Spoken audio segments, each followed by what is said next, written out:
Нормовен ефективно полегшує симптоми варикозу. Нормовен – легкість ніг, здоров'я вен.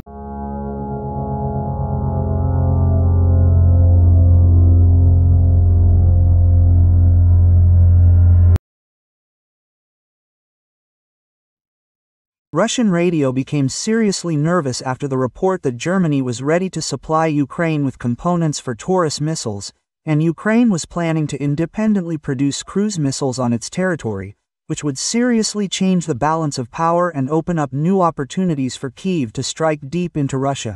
The Germans made a cunning move. The British, apparently, suggested, "No, we will not be sending missiles to Ukraine. No, they are only transporting components.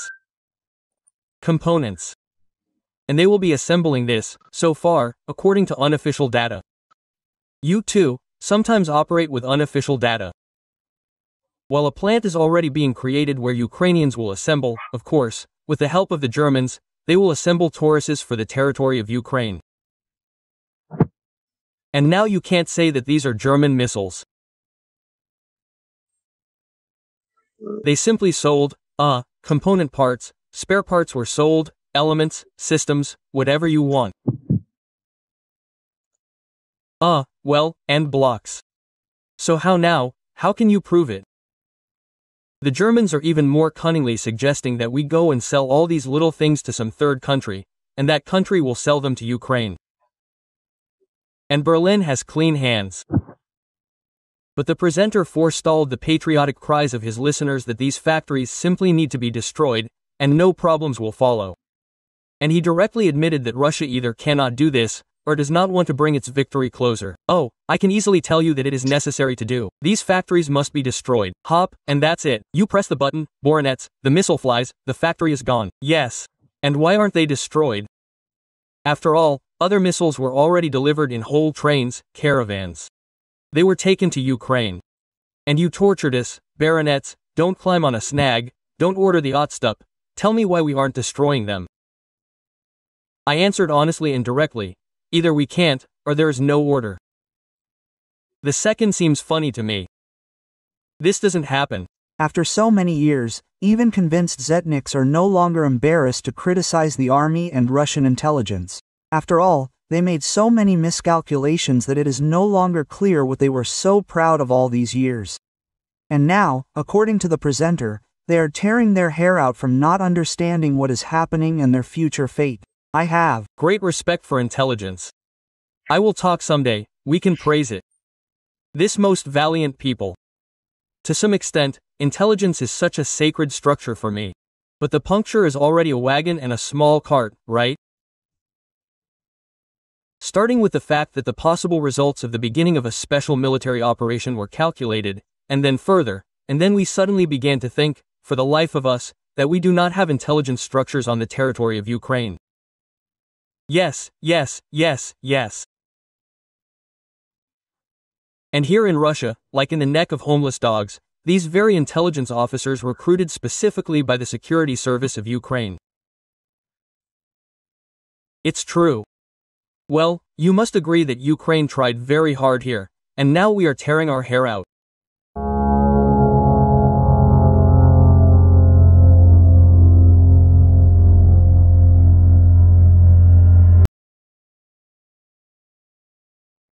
Colonel Klopov stated that all the goals set by Russia had failed. He reported that the Zetniks demanded complete denazification and demilitarization, but everything turned out the opposite.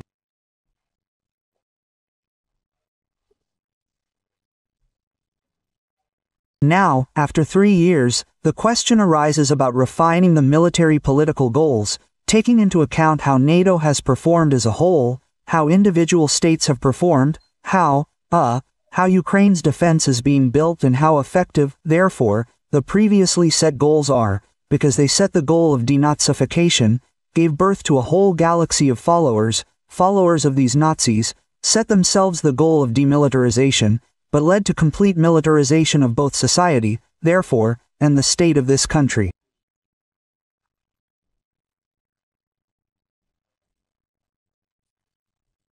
Kalashnikov noted that a turning point has approached. He reported that Russia has encountered enormous problems that could ultimately lead to its collapse.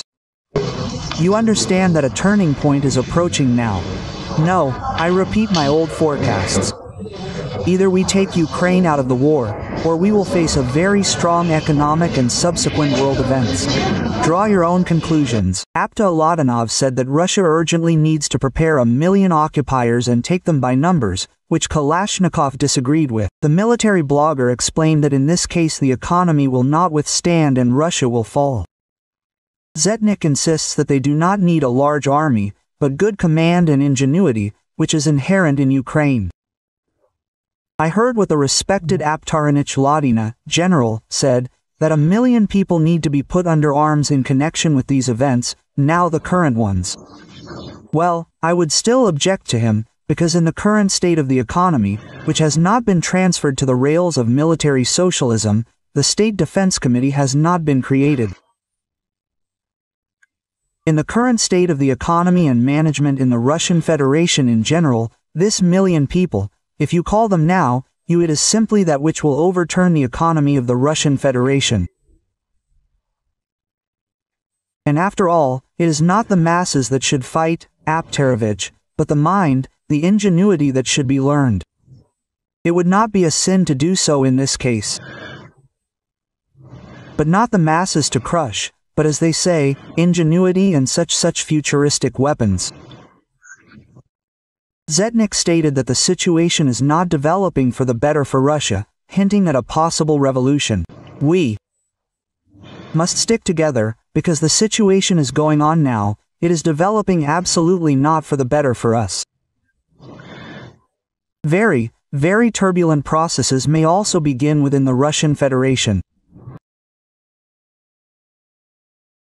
Regarding the arrest of Mikhail Polankov, call sign Krustalik, author of the Telegram channel Soldatskaya Pravda, Pyotr Mikhail was voicing very inconvenient things.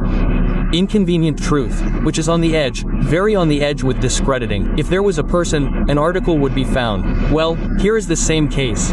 The purges of angry Z-patriots continue. Gherkin's associate Mikhail Polankov, who also supported the war against Ukraine since 2014, recruited Russian mercenaries and sent them to participate in hostilities in Donbass, but at the same time opposed the current government, was arrested. He was detained by military police, who knocked down the door of his apartment and handcuffed him, because he is considered a deserter. Come on, open up, I'll break too. Open up. Open the door. Come out. Come out.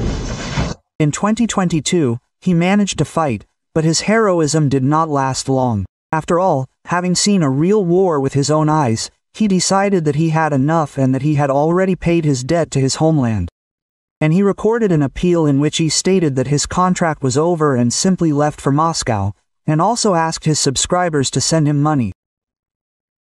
After all, because he is listed in the army, he cannot get a job.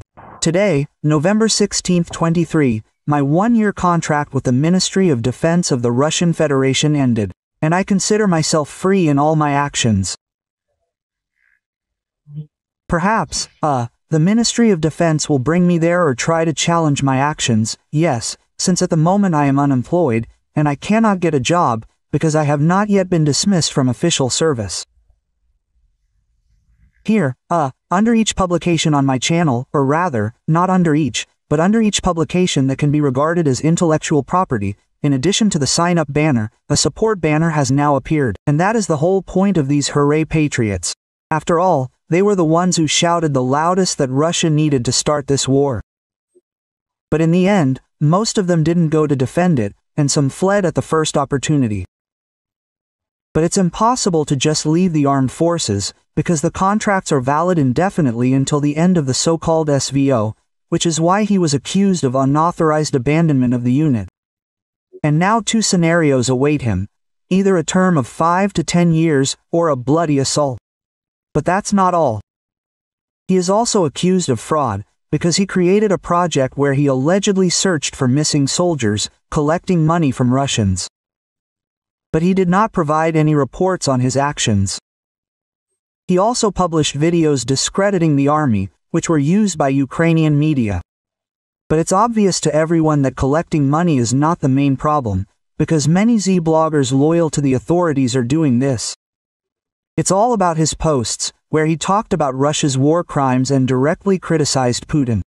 It immediately seemed to me that Putin and Biden were talking about the final collapse of Russia, in order to destroy it. They do not want victory, they need either the destruction of each other, or the final collapse of Russia. Yes, that Putin is working in cahoots with all these comrades. The European Union, they're in America and so on, works for this. Putin is an accomplice in the murder of our country. They are constantly looking for foreign agents. Everyone is a foreign agent for them, except Putin, and you can already feel the anxiety of those same ultra-patriots. Many were afraid to speak out, but his closest associates have already made a statement. In principle, it is believed that he left the unit without permission. He is 53 years old. He is sick. He is with Komisov. He fought in general, not having the right to fight due to health reasons. He earned a medal for bravery. And now his homeland has awarded him this way. Big changes will come. The campaign in Ukraine will end, but it will end, well, let's say, very ambiguously, and very untriumphantly. And so that there is no talk about this, there will be preventive, intimidating arrests among, as they call it, the sane public, and we call them Russian angry patriots there.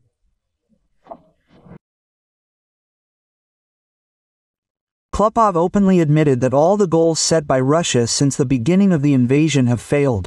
The Zetniks demanded the complete denazification and demilitarization of Ukraine. However, the reality turned out to be the opposite. Ukraine has grown stronger, and Russia is getting deeper into a protracted and exhausting war.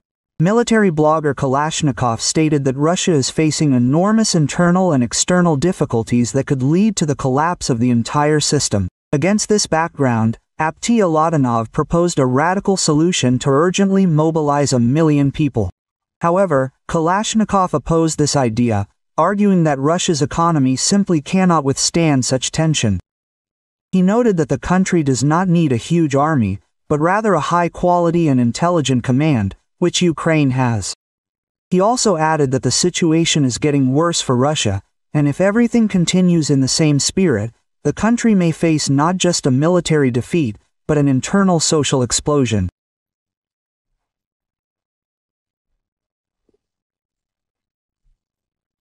Now, after 3 years, the question arises of refining the military political goals, taking into account how NATO has performed as a whole, how individual states have performed, how Ukraine's defense is being built, and how effective, that is, the previously set goals are, because they set the goal of denazification, and gave birth to a whole galaxy of followers of these Nazis.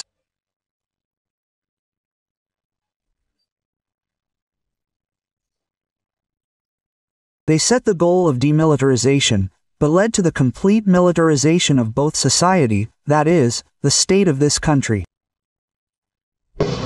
You understand that a turning point is approaching.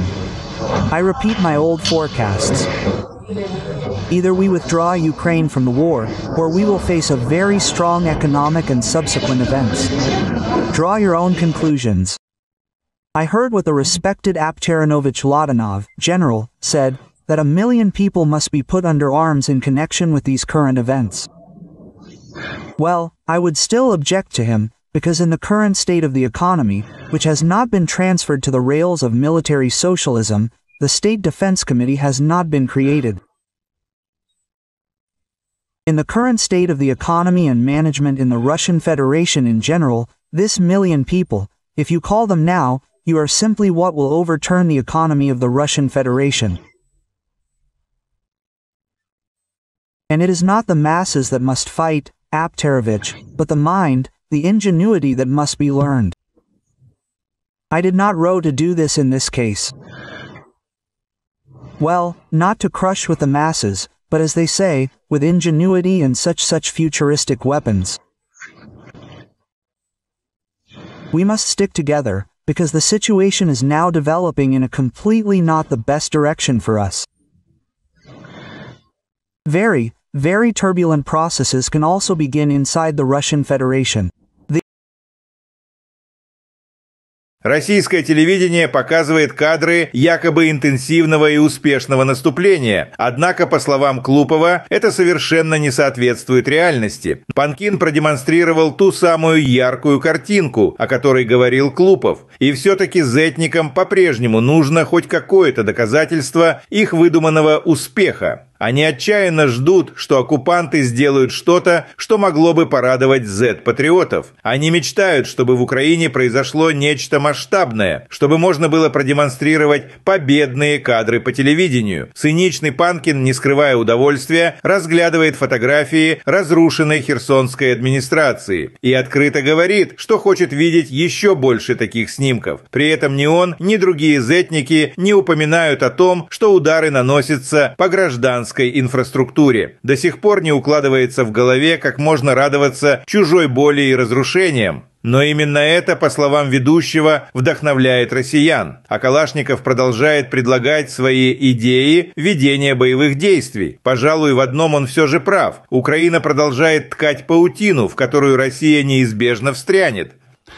Оценивая положение на фронтах за истекшую неделю, можно сделать вывод, что фронт, независимо от того, что вот радужная картинка у нас, радужная не в том смысле, такая перспективная картинка у нас, значит, на телевизионных экранах, на самом деле фронт находится в определенной степени стагнации. Вот. Не видно каких-то серьезных активизаций на каком-то либо из направлений. Как двигался фронт таким ползучим наступлением, так и продолжает двигаться.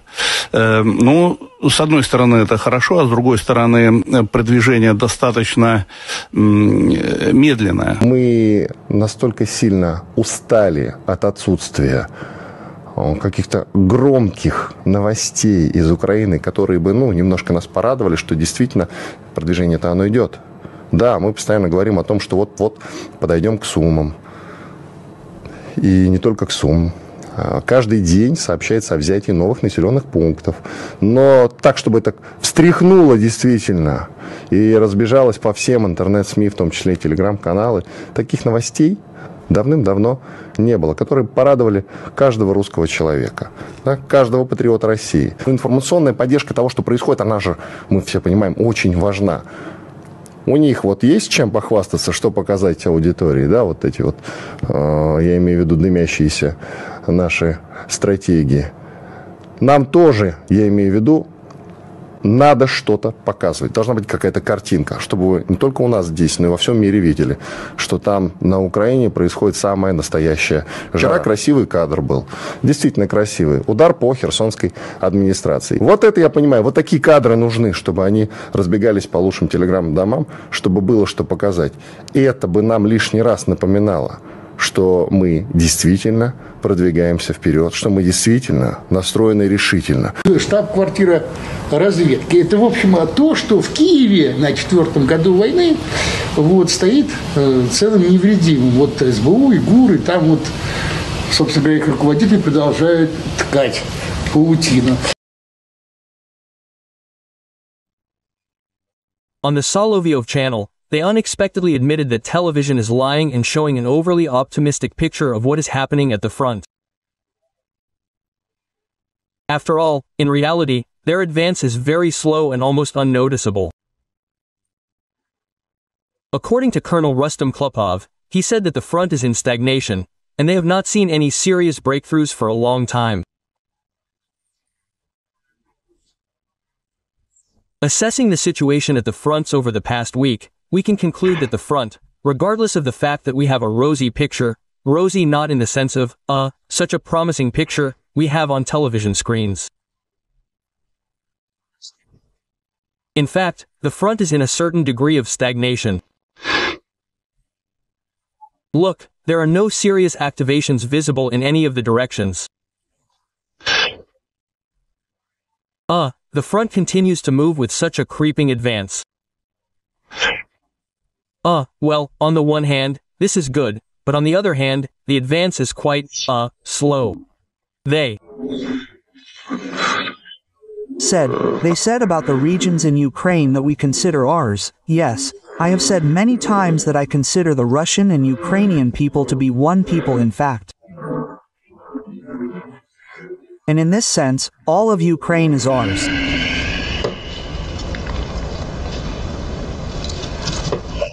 What the hell is this brave Arzesh? Russia has been trampling on the ruins of Donbass for 4 years and at the same time is preparing for war with NATO. And now a new scare tactic has appeared on their television, namely, war with Europe by 2030. More and more Russian military experts are expressing concerns about the Kaliningrad region and are worried that a real blockade awaits the region. A major conflict with Europe awaits us ahead, so now we are only preparing for it, judging by the trends that are happening. The situation is quite alarming. But there's another monkey with a grenade that is arming, and arming. These are the Europeans. They are really going to fight us there at least by 2030. Why are Estonia and the Baltic states really mining their borders, really laying dragons' teeth? Of course they are, because sooner or later they will blockade Kaliningrad for us. The enemy has already announced that it is preparing for war with Russia by 2028 to 30. How will they achieve this? Either by blocking the Kaliningrad region, or by violating the rights of, the Russian-speaking population in the Baltic states, or by violating the rights of polar bears there, or it is not so important. It is not so important, but the goal has been set, the task has been set. Yes, the goal has been set to prepare NATO for war with Russia in 2020 to 30. Klopov is concerned that many are satisfied with at least this kind of offensive, which does not really correspond to the status of the second military force in the world, and called on the top leadership to change their approaches for a more effective introduction of military operations.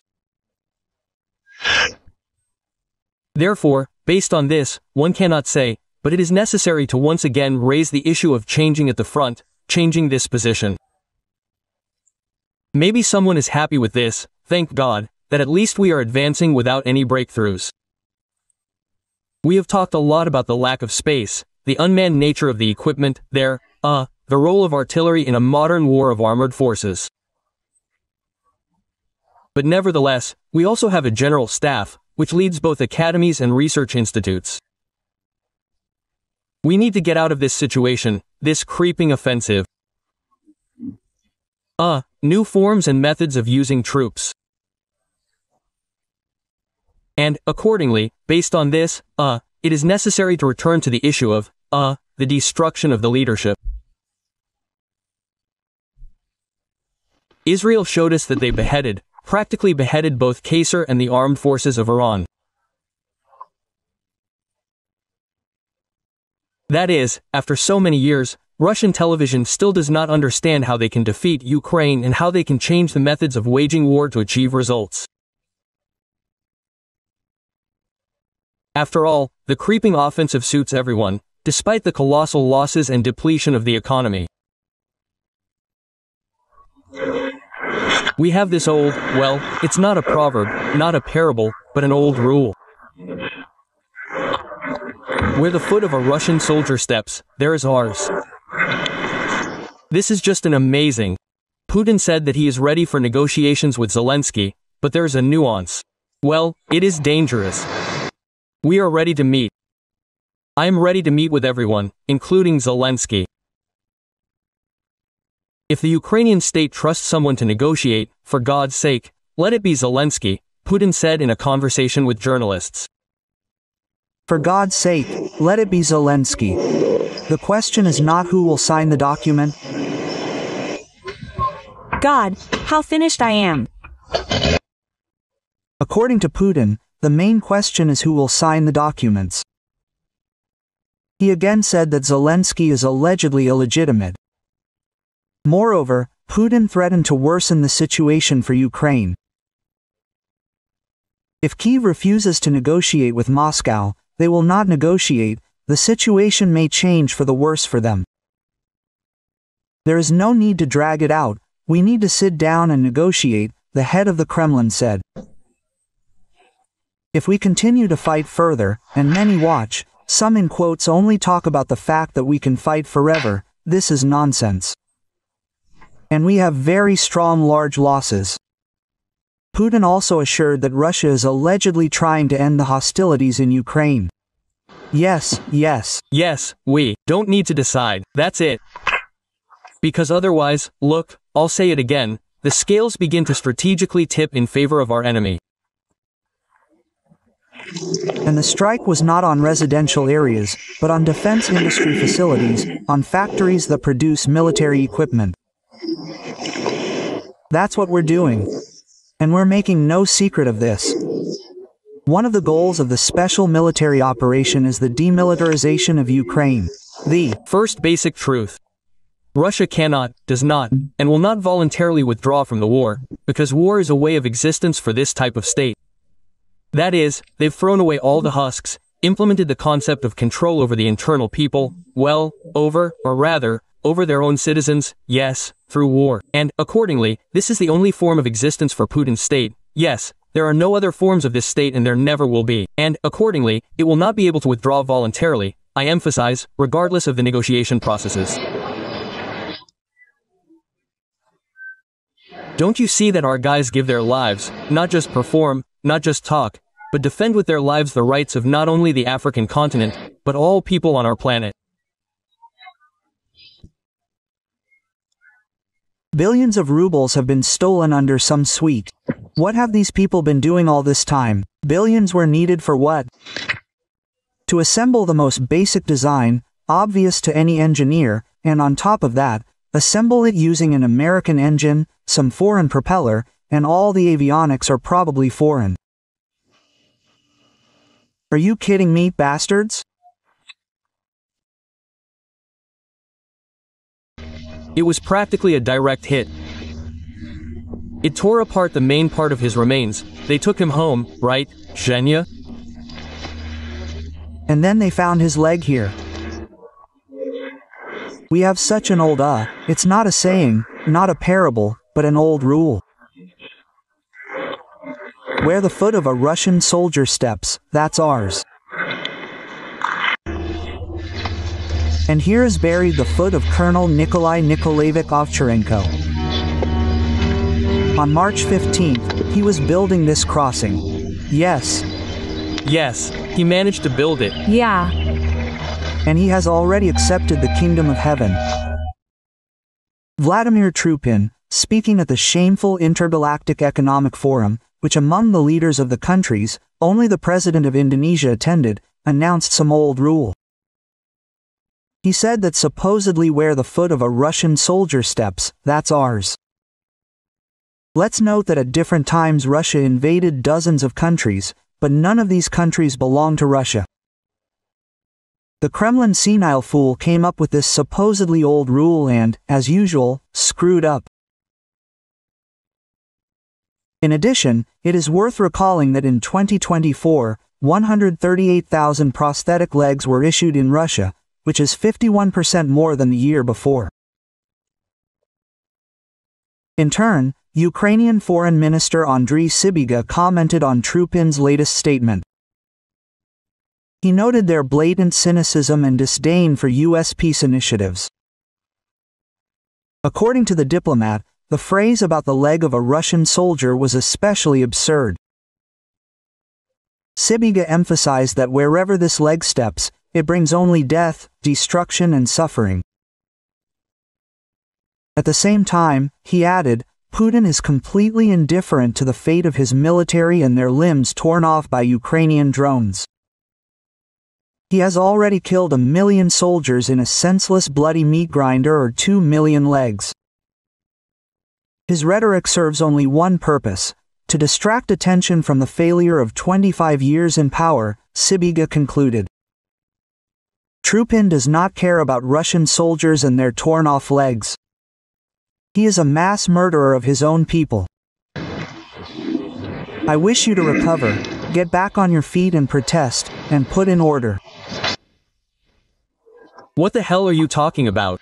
The International Economic Forum has ended in St. Petersburg. Putin spoke there today and said a lot of general words for everything good.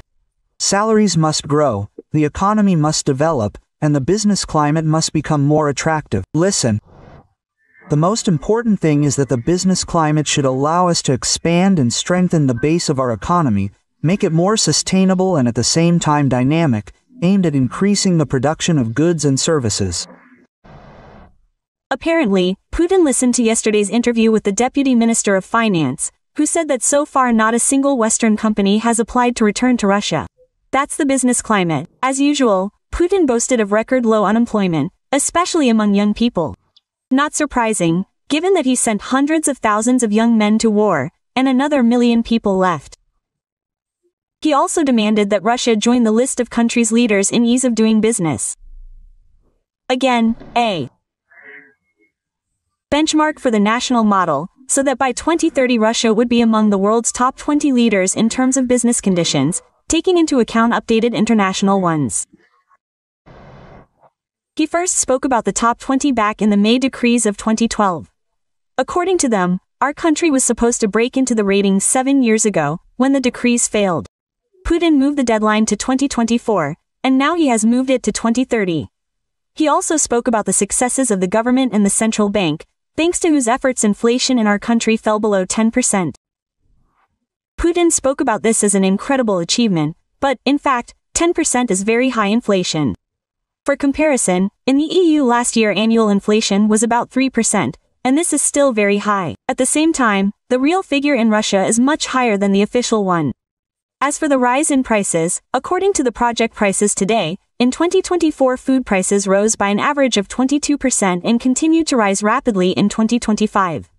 It is interesting that even Putin's own economists at this forum said things that were directly opposite to him. For example, Elvira Nabialina said that the resources for growth have been exhausted. We are talking about the workforce, production capacity, money reserves in banks and the National Welfare Fund. These reserves are almost gone, and the country needs a new economic model. But United Russia Deputy, head of the international budget, State Duma Committee Andrei Makarov argues that the economy cannot develop without normal courts and protection of property rights.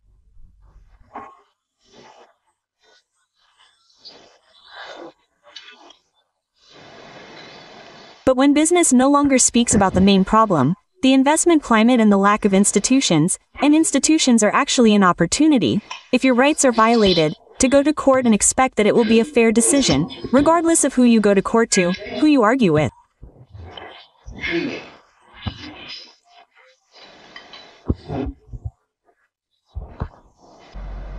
He went on there for a long time, arguing that those gathered talk about economic policy, but do not name the elephant in the room. And he himself did not name it, but I will help him.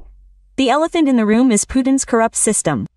The war that devours billions of rubles and hundreds of thousands of people. This is lawlessness and repression against its own citizens. A war criminal wanted by the International Criminal Court says that the destroyed residential areas are a military facility. If your journalist saw how our entire residential areas were destroyed by our missiles, they would hardly be able to tell you anything about it. They would not have survived. There's enough work for psychiatrists here for 100 to 150 years ahead. If they saw anything, they saw it from the sidelines. And the strike was not on residential areas, but on defense industry facilities. War is peace, freedom is slavery, and the destroyed 9-story building is the defense industry. One of the goals of the special military operation is the demilitarization of Ukraine, that is, depriving it of the ability to have armed forces that threaten us. That's why Ukraine already has F-16s, HIMARS, Patriots, Bradleys, Leopards, Storm Shadow missiles, Tri-7 howitzers and a bunch of other weapons. Everything is going according to plan, according to plan, according to plan, according to plan, according to plan, just according to plan. That's the schedule. How can people who disgrace the great aviation industry calmly walk on Russian soil? The homeland of Antonov, Tupolev, Sukhoi, Mikhail, Gurevich.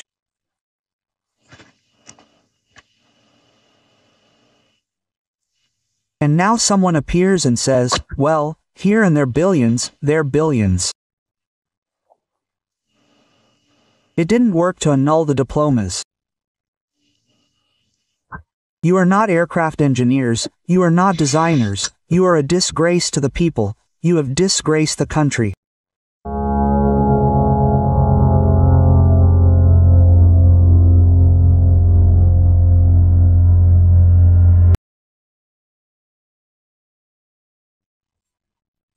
The so-called SVO has been going on for 4 years now, which is why even convinced Zetniks have questions. What are they doing at all, and why are they not using their capabilities to the fullest? And here the same forbidden question begins to be born. Maybe they just don't have these capabilities? Colonel Rustam Klupov is perplexed. Why hasn't Russia delivered that crushing blow that would have accelerated their desired victory? We are not using all our capabilities, not all our resources. The disruption of logistics is also here. Maybe, repeating itself. Yes, it can't be, but repeating itself. We have talked about this very often. We also talk about these notorious bridges across the Dnieper. And the whole war consists of 2 parameters. These are technical capabilities and political will.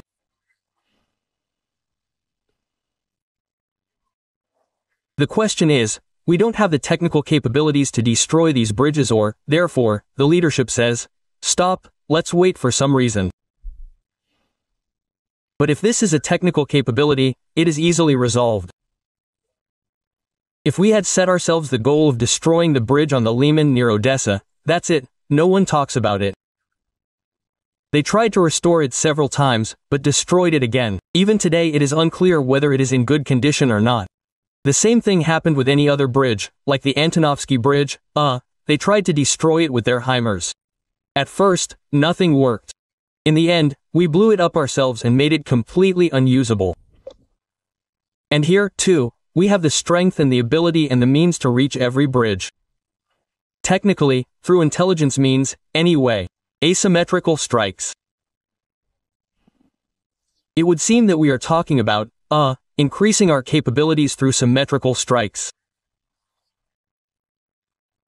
Ukraine has clearly shown us, we experienced this by our own example, the asymmetrical strike on Kursk brought us a lot of trouble. And now we have liberated the territories, thank God, and we are very seriously monitoring that this does not happen there in any of the other directions. Why don't we create the same conditions in the Bryansk direction, in the Kiev direction, in the Lvov direction? Let's return to this topic again in order to stretch the front line. So, the Ukrainian side does not have enough forces and resources to close all the gaps. And it is hard for them, hard enough to stretch their forces in these directions in order to weaken their resistance in the direction of the main attack. And here some kind of discrediting of the Russian army begins.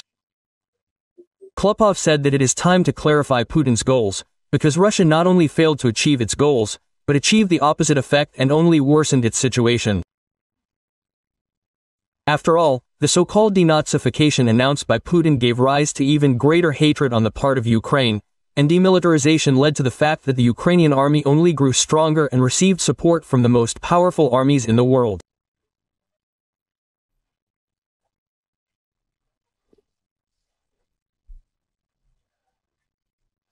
Now, after 3 years, the question arises about refining the military political goals, taking into account how NATO has performed as a whole, how individual states have performed, how the defensive, Ukraine is being built and how effective, therefore, are the previously set goals, because they set the goal of denazification, gave birth to a whole galaxy of followers of these Nazis, set themselves the goal of demilitarization, but led to the complete militarization of both society, therefore, and the state of this country.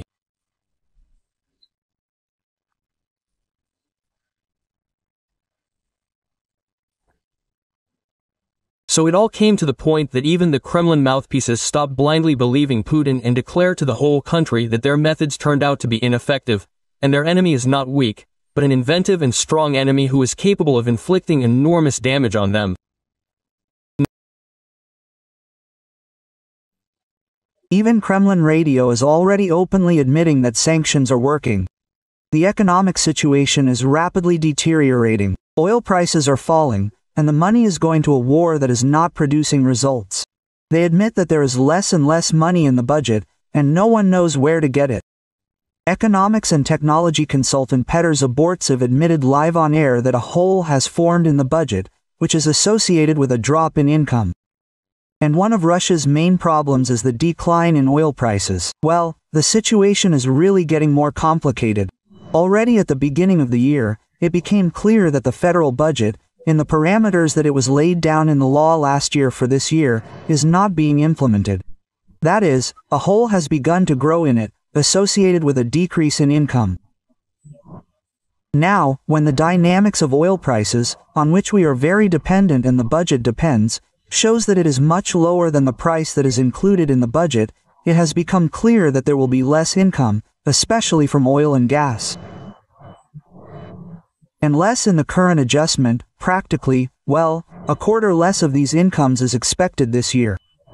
That is, now, due to the lack of money in the budget, the country is cutting spending on all areas of life that are not even related to the war. But the Russian government does not plan to cut spending on the so-called SVO. That is, now, instead of developing industry, education and the welfare of the country in general, the budget is spent on the destruction of Ukraine and the mobilization of its own population. In general, I say again, the situation is getting more complicated. Indeed, the external situation is not conducive. Can we say that in the future it is possible to cut budget expenditures? The fact is, Ivan, the reduction of budget expenditures is already underway. It has been going on for several years. It is related to a special military operation. The thing is that the dynamics of expenses, it does not change much, but the share, that is, of expenses on defense, national defense in it is growing sharply. This means that other expenses are being reduced and redistributed, that is, expenses in favor of defense. That is, they directly admit that it is more important for Putin not to develop his country, but to wage a war of conquest against another state, while increasing Russian cemeteries. And there is simply nothing to cover the hole in the budget. Frankly speaking, there is a deficit and there is nothing, well, to cover it, in general. That is, external and external loans are closed, by and large. Internal borrowing is mainly only from oneself, because the basis of the financial sector is the state banks. That's it. And the liquid part of the National Welfare Fund, it, well, little by little, that is, the fund itself, it is still normal, but its liquid part in the form of, like money, it has almost halved, 2s to her since the beginning of the special military operation. And now it is even less than we used last year. That is, according to the expert, there is practically no money left in their National Welfare Fund, and the remainder there is less than what was taken from there last year. And this means that by the end of the year the money will completely run out. I think that for you and me, as ordinary people, yes, people who participate in economic life, it will be much more sensitive than these budget squabbles, in general, the reduction in economic dynamics this year. The thing is that given the tight monetary policy and normalization, well, that is, by and large, the reduction of spending not on defense industries, we may see a slowdown this year. The degree of its sharpness of the slowdown of the economy, that is, the decline in economic activity, will vary from sector to sector, but it will happen. That is, it is clear that construction is simply slowing down sharply. This is all clear. That is, it turns out that because of Putin's war, the state can no longer spend money on something useful for the population. And soon every resident of Russia will feel it for themselves. The defense forces of the south of Ukraine together with the SBU, GUR and the next unit stopped an enemy train with fuel near Takmak, and drone operators from the 65th Separate Mechanized Brigade burned it.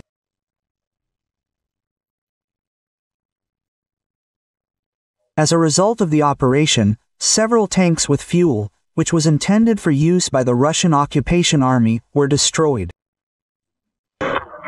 Where the foot of the Russian soldier steps, there is ours. The Solovyov channel unexpectedly admitted that television is lying and shows an overly optimistic picture of what is happening at the front. After all, in reality, their advance is very slow and almost unnoticeable. According to Colonel Rustam Klupov, he said that the front is in stagnation and they have not seen serious breakthroughs for a long time.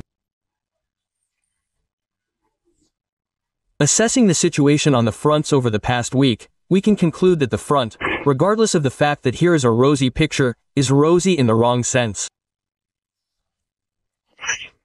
Such a promising picture we have, therefore, on television screens. In fact, the front is in a certain degree of stagnation. There are no serious activations in any of the directions. The front continues to move with such a creeping advance.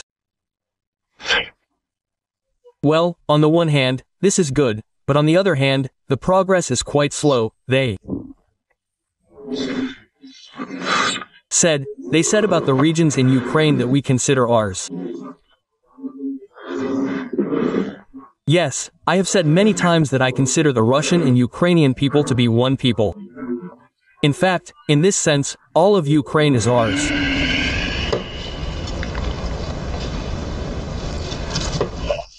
What the hell is this? Russia has been trampling on the ruins of Donbass for 4 years and at the same time is preparing for war with NATO.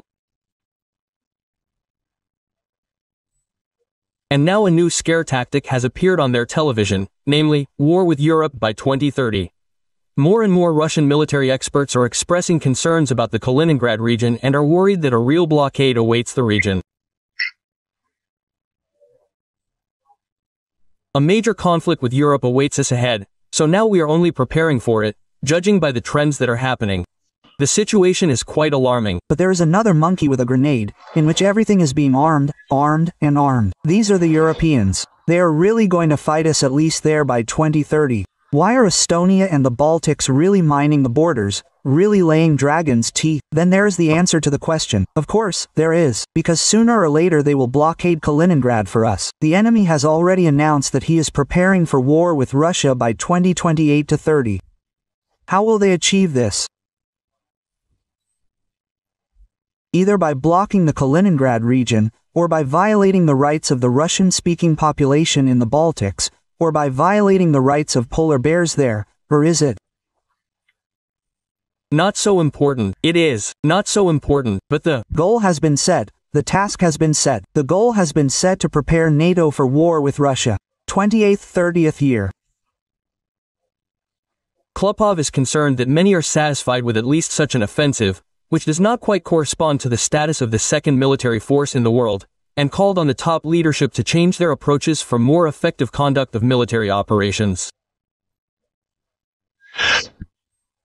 Therefore, based on this, one cannot say, but it is necessary to once again raise the issue of changes at the front, a change in this position. Maybe someone is satisfied with this, that thank God, that at least we are advancing like this, without any breakthroughs. We have talked a lot about the lack of space, the unmanned nature of the work equipment, the role of artillery in modern warfare, armored forces. But nevertheless, we also have a general staff, which leads both academies and research institutes.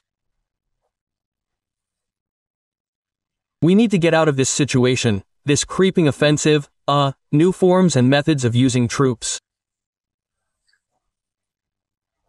And, accordingly, based on this, it is necessary to return again to the issue of destroying the leadership. Here Israel showed us that they practically beheaded both Qasser and the armed forces of Iran. That is, after so many years, Russian television still does not understand how they can defeat Ukraine and how they can change the methods of waging war to achieve results. After all, the creeping offensive suits everyone, despite the colossal losses and depletion of the economy. We have such an old, well, this is not a proverb, not a parable, but an old rule. Where the foot of a Russian soldier steps, ours steps. This is just an amazing. Putin said that he is ready for negotiations with Zelensky, but there is a nuance. Well, this is dangerous. We are ready to meet. I am ready to meet with everyone, including Zelensky. If the Ukrainian state trusts someone to conduct negotiations, for God's sake, let it be Zelensky, Putin said in a conversation with journalists. For God's sake, let it be Zelensky. That is not the question. Who will sign the document? God, I'm finished. According to Putin, the main question is who will sign the documents. He again spoke about Zelensky allegedly being illegitimate. Moreover, Putin threatened to worsen the situation for Ukraine. If Kyiv refuses to negotiate with Moscow, they will not negotiate, the situation may change for the worse for them. There is no need to drag it out, we need to sit down and negotiate, the head of the Kremlin said. If we continue to fight further, and many watch, some in quotes, on TG say that we can fight forever, this is nonsense. And we have very strong large losses. Putin also assured that Russia is allegedly trying to end the hostilities in Ukraine. Yes, there is. No need to decide, that's it. Because otherwise, look, I say it again, the scales begin to strategically tip in favor of our enemy. And the strike was not on residential areas, but on defense industry facilities, on factories that produce military equipment. This is what we are doing. And here we are making no secret. One of the goals of the special military operation is the demilitarization of Ukraine. The first basic truth. Russia will not be able to leave the war voluntarily, does not want to and will not, because war is a way of existence for this type of state. That is, they threw away all the chaff, implemented the concept of control over the internal people, over its own citizens, yes, through war. And, accordingly, this is the only form of existence of Putin's state. Yes, there are no other forms of this state, there will not be. And, accordingly, it will not be able to leave voluntarily, I emphasize, regardless of the negotiation processes. Don't you see that our guys are giving their lives?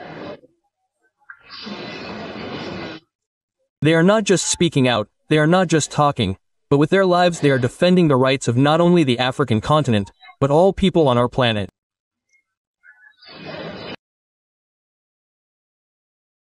This special operation is not aimed at the civilian population.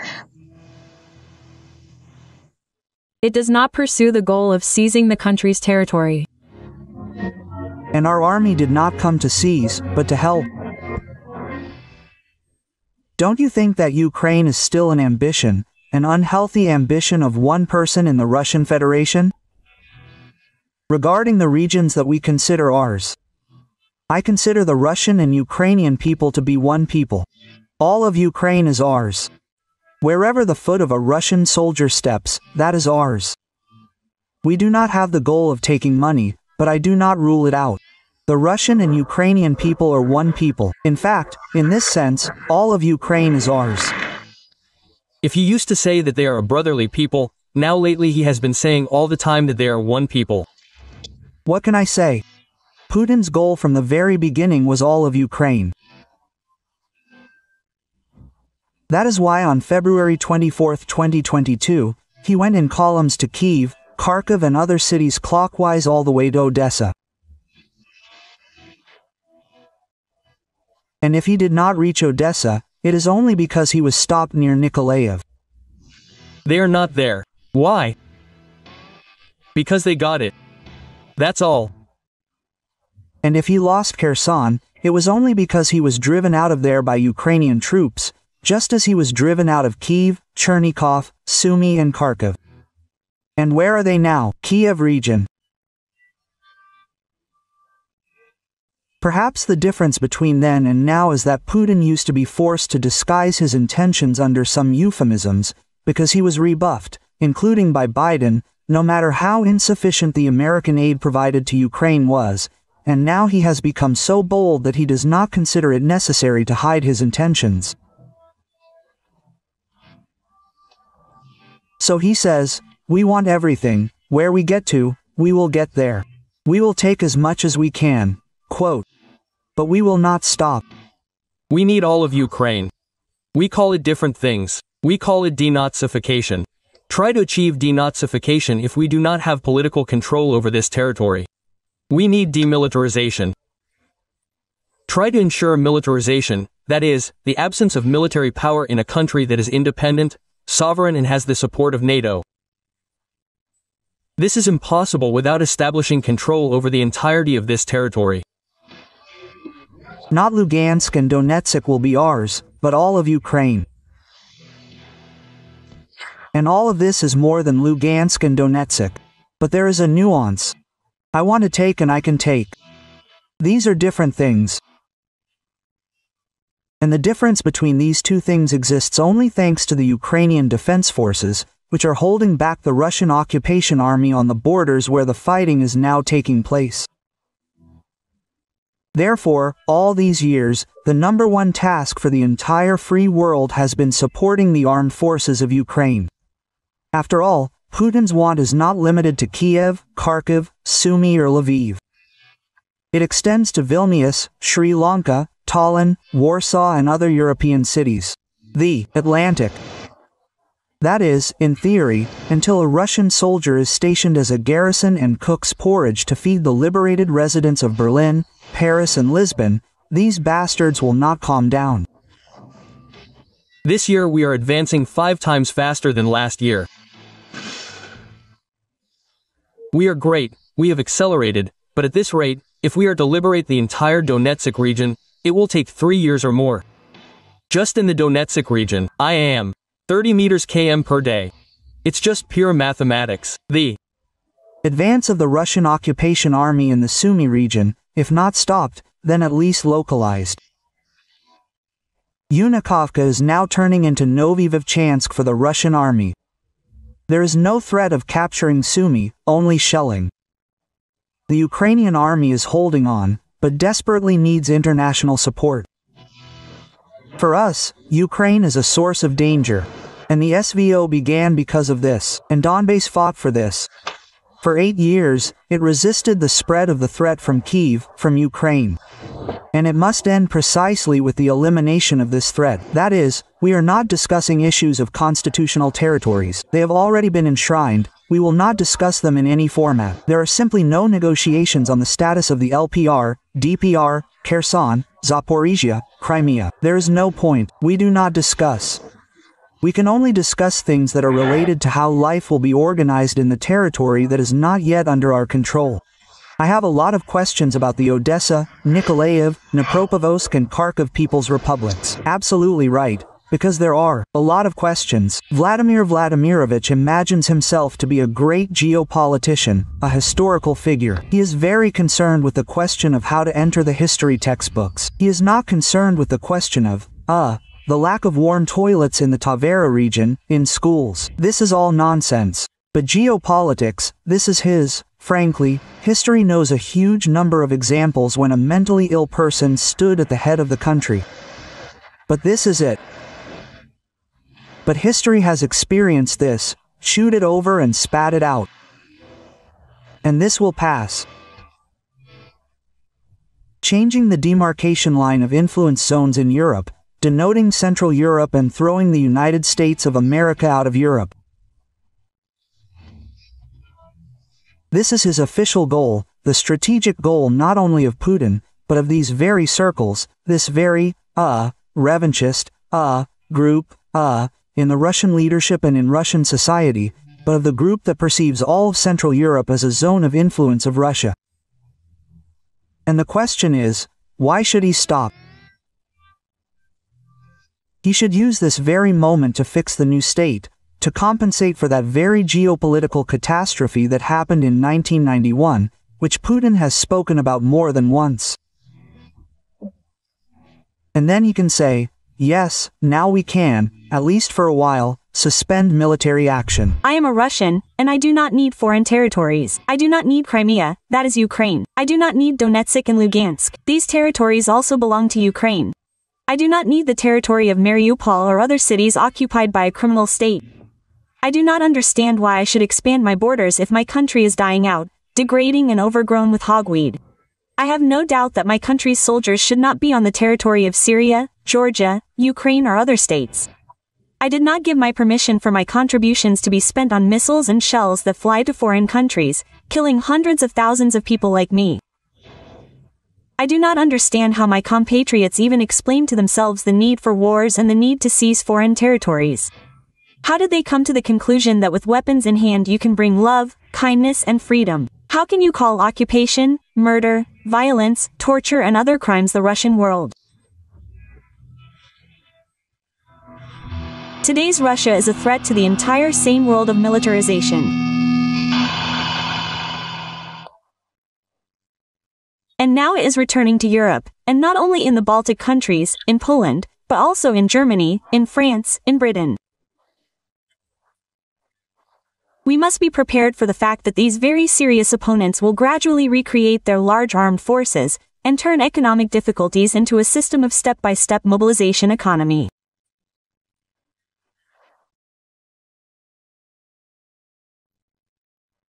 The Atomic Energy Organization of Iran announced that the Islamic Republic will significantly increase the production of enriched uranium. A new enrichment facility is being commissioned on a previously prepared site. The first-generation centrifuges at the Fordow facility will be replaced with new sixth-generation ones. And some small things. We will reduce cooperation with the Megate, send inspectors. Our response to the Zionists and the Americans will shake the foundations of the universe, the pillar of sacred fire and blah blah blah. In general, the Khamenei people need additional penetration. Note that the U.S. strike on Iran did not involve 3 aircraft carriers and their escort ships, and they are there. And since strategic aviation has already been used, they are there for a reason. One can fully expect an even more massive strike. We once offered our Iranian friends to work in the field of air defense systems. Well, the partners did not show much interest then. Well, that's all. As for the treaty we mentioned, about strategic partnership, there are no articles related to the defense sphere. That's the second thing. And thirdly, our Iranian friends are not asking us about this, so there is practically nothing to discuss.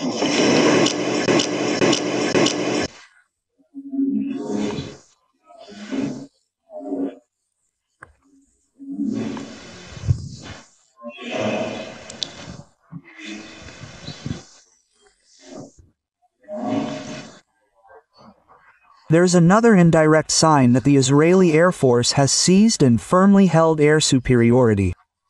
This is information about the losses of Israeli aircraft. Well, there is no information that would say that the Iranian side is going to show captured pilots and downed fragments, but so far what was passed off as a downed modern American F-35 fighter, but to put it mildly, there was no word for it at all. Well, that's not even the point, you understand? During any combat operations, there are losses. Even when they are within 4 to 5%, they are considered acceptable. There, 10 to 15, that's already sensitive. Well, here, well, even if you show this captured pilot, the downed plane, well, what does that mean? This means that air supremacy remains with the Israeli Air Force. Judging by the initial reports, the results are quite satisfactory, or rather, approximately what was planned. Of course, we are talking about an event of colossal importance for the Middle East region and for world politics in general, for the situation in the Middle East. The Americans intervened in the war. This changes the situation both from a military and strategic point of view, because after the military, of course, the Americans are able to add more to Israel's capabilities. They have already done this. Accordingly, certain military problems can be resolved more radically and more quickly. But besides everything else, by intervening in the war, the Americans took upon themselves, perhaps to a significant extent, I will not say responsibility, but, let's say, responsibility for some kind of political settlement, hypothetical. That is, if Iran does agree to some kind of settlement, then, in fact, it will be with the Americans, who, if earlier they were, well, let's call it that, involved in a voluntary mode, now they are direct participants. Well, and, in addition, a variety of scenarios are possible. Iranian strikes on the Americans. I was literally not aware of the last minutes. It seems like there was a strike on us. By the way, I managed to hear that you discussed the shelling of certain objects by the Iranians, in particular the statement on the Nastazione Institute for Biological Research. In fact, there is such an institute and it is a secret facility. It is related to the Ministry of Defense, but I can say firsthand that I do not know what else was the target, but tens of meters from my house, literally several dozen in the middle of a residential area, a submunition exploded. In fact, I am now considering the damage from what happened. Submunitions are part of a multiple warhead of a missile that spreads out to hit a wide area. So, imagine, it was used against a city, from which the nearest military facility, I mean not from the city, from the place where the submunition landed, is very far. And on the other hand, a submunition, and they're spread over a city is a cluster munition. This is a sign of a direct war crime, when you shell a populated area. The principle, to cover a large area. There is no talk of any accuracy. And there is no talk of certain objects being there. The desire to hit as many people as possible. Fortunately, in our place this did not happen. Property damage is material. Well, a clear example of Iran's actions, no matter where they were aiming. In other cases, there are obvious cases of deliberate shelling of cities and the principle of whoever God sends. We have seen that over the last few days the American military has been moving troops closer to this region. Yes, there are ships and planes and so on. Tell me, do you think the Iranian authorities had any room to maneuver to, I don't know, somehow strengthen this facility in Fordow even more or do something to secure their, so to speak, peaceful nuclear program? No, of course, they didn't have the slightest opportunity. The only opportunity was to remove something from certain facilities if they assumed that they would be subject to strikes. Perhaps this was done, but in any case, it was a minor matter. To dismantle serious property. It's hard for me to say how it works technically, but in any case, it should take a lot of time from the point of view of air defense. Naturally, Iran had nothing to do here at all. By the way, in recent days I was especially amused by the statements of some Russian commentators that the Americans are afraid or will be afraid to strike this facility because of the alleged presence of Russian-made air defense systems somewhere there. Naturally, this was funny and could not have been an obstacle. However, the Russian-made systems were destroyed earlier by the Israeli army. In any case, the Iranians had nothing to do. The only thing that could have stopped this was if the Iranian government had accepted the demands of the United States. We understand this today, but they were not going to accept them. Either they did not believe that the Americans would dare, earlier, they did not believe that Israel would dare, or they believe that no matter what, we will not give up enriching uranium and are ready for an escalation. They have already received an escalation. And how can Russian people who have disgraced the great aviation industry calmly walk the earth?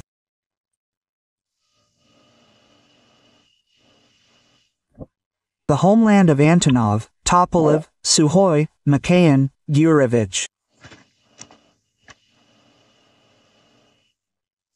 And now someone appears and says, well, here and their billions, it didn't work out.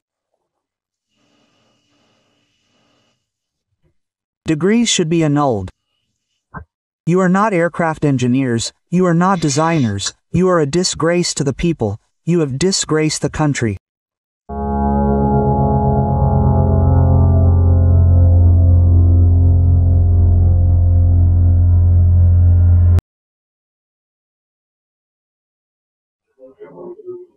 Said that vodka supplies to the Republic of South Africa have already been established.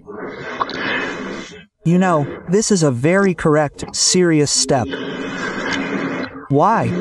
Because if you drink vodka, as we say, you need to have a snack with something.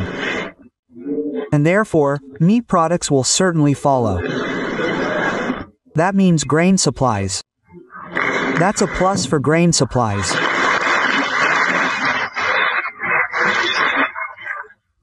For example, We are getting together with our friends from Bahrain and creating a whole hub there for the supply of wheat from Russia. Glory to Russia. Glory to Russia. Glory to Russia. Russia, we have come today because we understand that this is the last battle. In fact, the last battle of our people, and not only the Altai people, but all the peoples who live in the Altai Republic, and in principle in Russia. The Moscow authorities have driven Altai to despair. Probably the most massive rally in the last decades took place in the capital of the Republic. Thousands of people appeared on the streets of Gorno-Altaysk. They are demanding that their republic be protected from the tyranny of Moscow bureaucrats. The authorities cut the constitution of the Republic and removed the words about territorial integrity. According to our constitution, the only source of power in the country is the people. The state consists of basic concepts. I'll tell you, the people and the territory. If there is no territory, if there are no people, such a state no longer exists. And today I see that this process is in full swing. Apparently, Moscow does not like the fact that Altai exists at all. The security forces put pressure on everyone who tried to speak out against such an initiative, and such impudence brought people to the boiling point. The people understood that they need to defend their republic and stand to the end. Today in the Altai Republic we see how our people are disappearing. People are leaving the republic because they cannot find work here, because they cannot realize themselves here. And we are losing territory. And do not say that the locals are selling it. Yes, they sell because it is economically difficult, but it is 20 to 30%, and 70 to 80% goes either through auctions or to investors for their regional investment projects, as they call it. That is where the land goes. And it is not you and me who sell it. That amount cannot be sold. We need to understand that you and I should not just speak out, just stand here and leave. No, we must achieve our goal to the end, because there is no way back. Last week we said how the Altai people blocked the federal highway. They were protesting against the municipal reform in the Rio head of the Republic, Andrei Turchik. Intimidating people, the Tsar's henchmen grabbed the activists and dragged them to hell. The result was unexpected for the authorities. The Altai people were not afraid and came to the court building to support the detainees. Then the authorities pulled up another portion of Derzhimort, and this has already caused mass protests against the reformer. Video messages, pickets, posters even appeared on trucks. The capture of one of the drivers was led by the head of the Criminal Investigation Department of Gorno-Altaysk himself. In the Rio, the governor called on the rebels, was imbued with the spirit of the sacred Altai and promised to make important amendments to the law. But can he be trusted? Do you remember the April protests of the Altai people? Then Turchik removed the words about territorial integrity from the constitution of the republic. This is a betrayal of the region. The protege in Moscow cannot be trusted. He is only an executor of the will of the federal center, whose dream is to destroy the national entity. This is not a whim of the Pskov thief Turchik. This is a federal special operation. In Caucasia, despite the resistance of the governor, they have already adopted a law abolishing two-tier self-government. The Supreme Council of Caucasia, which is almost entirely a member of the United Russia Party, tried. Opposition Deputy Oksana Razvarina correctly stated that the law removes citizens from participation in governance. Now the main challenge for the domestic economy is the transition to a sustainable trajectory of balanced growth. I want to emphasize this. On the trajectory of balanced growth, we must ensure high-quality, intensive dynamics in the real sector by modernizing production and increasing labor productivity.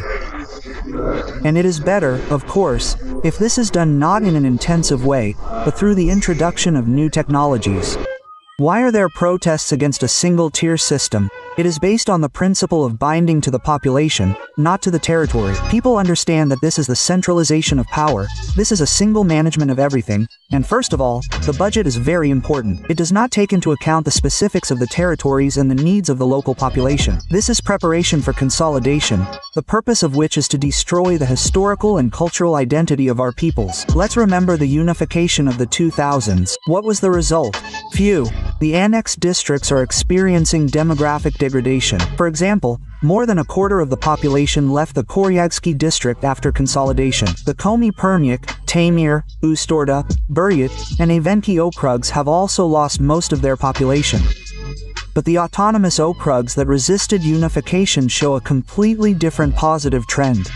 A single-level system of governance destroys villages and towns. Doctors are leaving, schools and kindergartens are closing. People are being deprived of their right to choose. If the Altai Republic is united with the Altai territory, the Altai people will make up about 1% of the population, the rest will be Russians.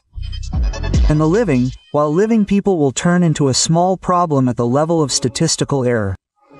The Altai people are not fighting against reform, they are fighting for their survival against the evil empire. It is not similar in terms of territory, this is a competitive advantage. Even the Russian Empire consisted of territorial units with a separate system of governance. There were provinces, the Great Dawn Army, the Kingdom of Poland, the Grand Duchy of Finland, by the way, with their own constitutions and parliaments. The United Kingdom consists of 4 parts, each with its own internal structure: England, Scotland, Wales, Northern Ireland. In addition, the Isle of Man, but the Channel Islands, Gibraltar. Smart countries change institutions to suit heterogeneity, looking for their own uniqueness. Social and cultural diversity are prerequisites for progressive evolution, for continued development. But this is not in Russia.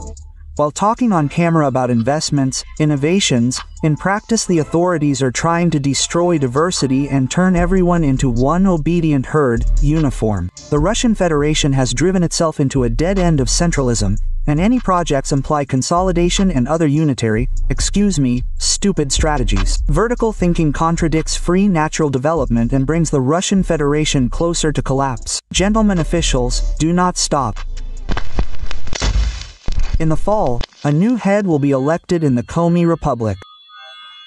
At the same time, the communists have a high rating. The authorities are afraid that they will not be able to count the election results correctly and therefore do not allow Oleg Mikhailov, a popular communist candidate, to register, that is, they do everything to prevent him from taking part in the elections. Before that, you were driven away by the rage of veterans of the so-called SVO, and they did not allow Mikhailov to submit documents. In support of the communists, they hold single pickets. Even the deputy of the State Council of Komi, Nikolai Brodenkov, joined the action, holding such a picket in his native Izhma. Despite total control, Moscow is losing power in the national republics. People are beginning to understand who Putin is and are ready to elect anyone, even communists.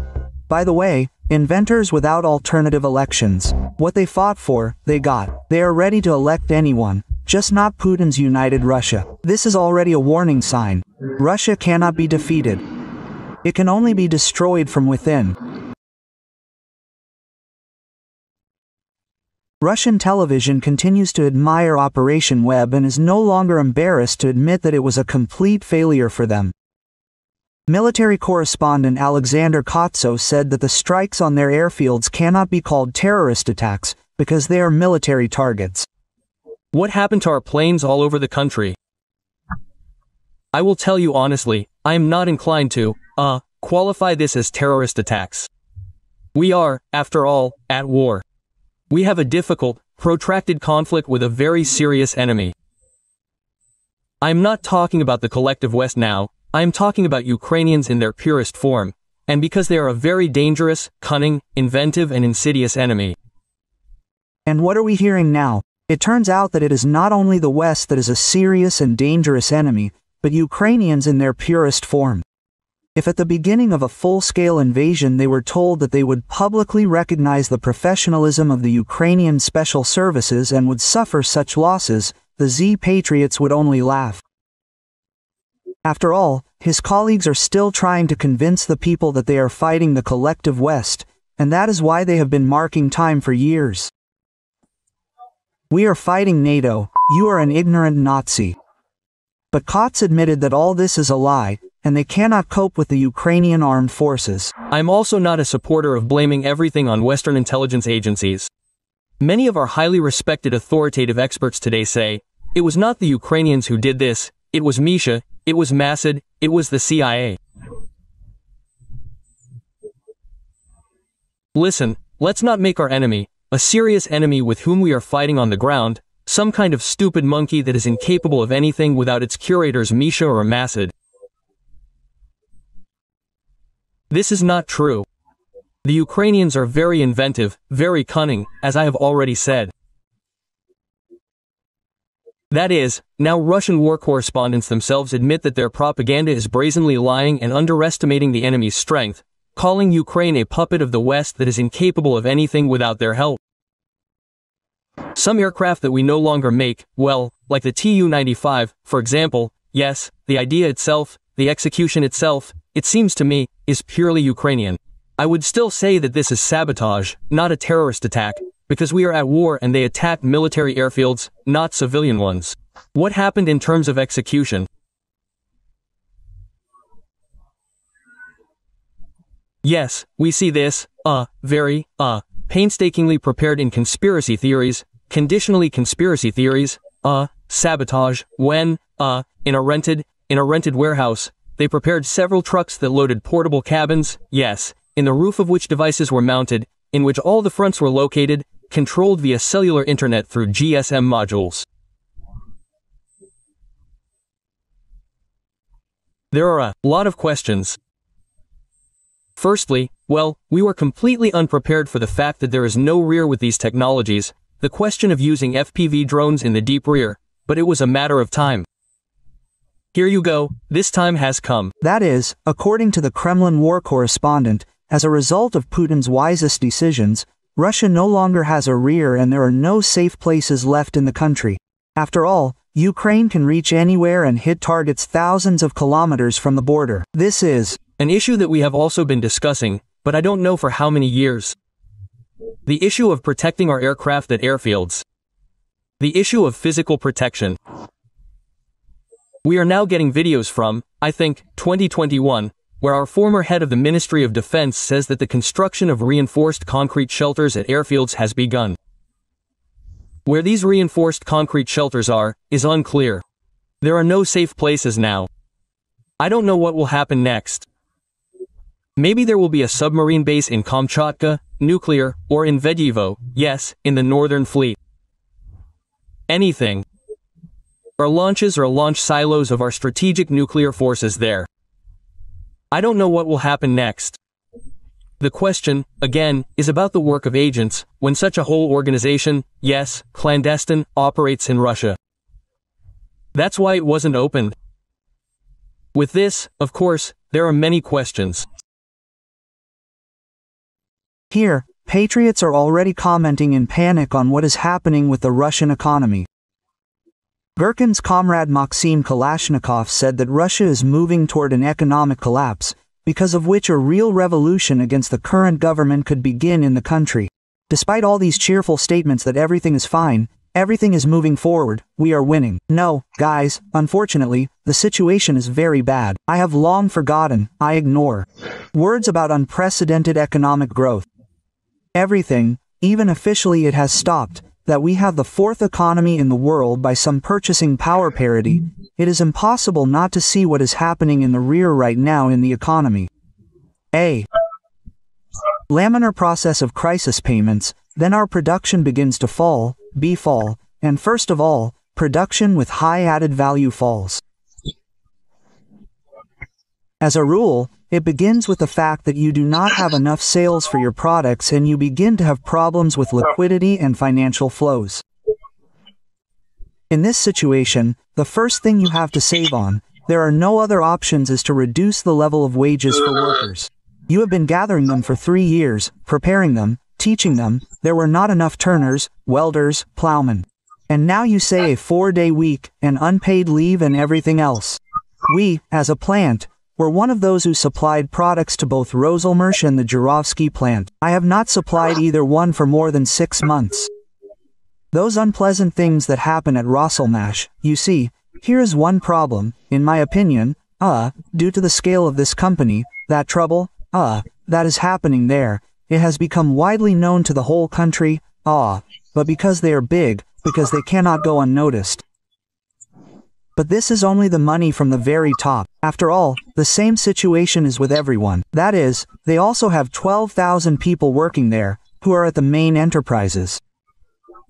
In total, Roselmarsh employs approximately 60,000 people in the country in mechanical engineering and 60,000 people in high-value added production.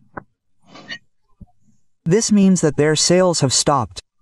Now these bankruptcies are not declared only because people, even under the risk of criminal prosecution, understand that if they declare this case, then what they have been doing for 15 to 20 years, recreating factories in Rostov, in St. Petersburg, in Yaroslavl, in Tutayev, this is everything that people have put their strength and health into for the last 15 years, reviving these enterprises, it will all go down the drain, simply because they will lose their youth and declare themselves bankrupt.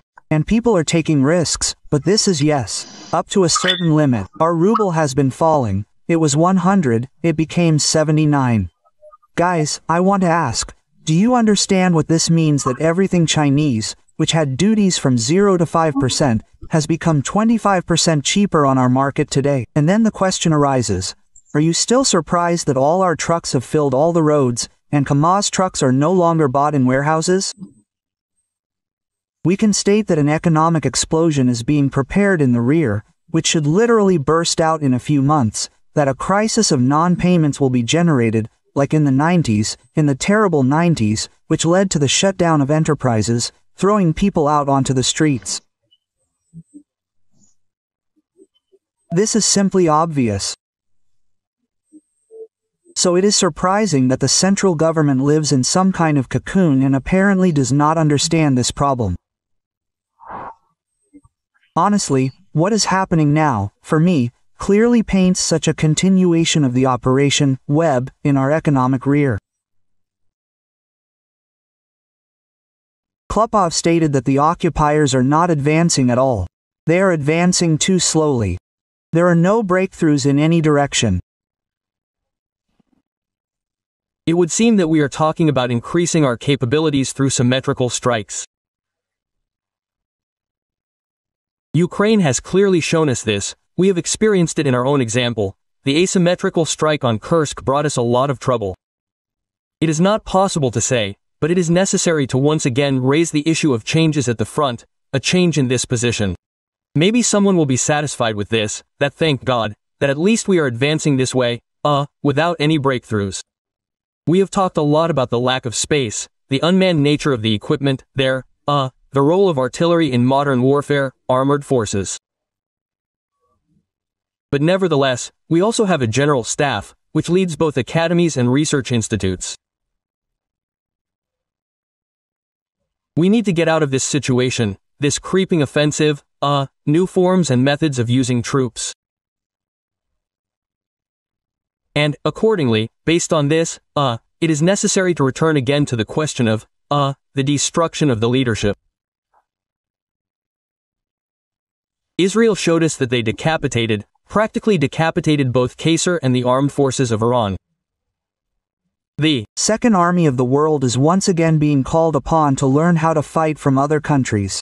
After Operation Spider's Web, the Zelenskys shouted that they should do something similar. Now they are looking at Israel in the hope that they will be able to repeat something and break through the front line. Of course, our military system against the background of what Israel is doing.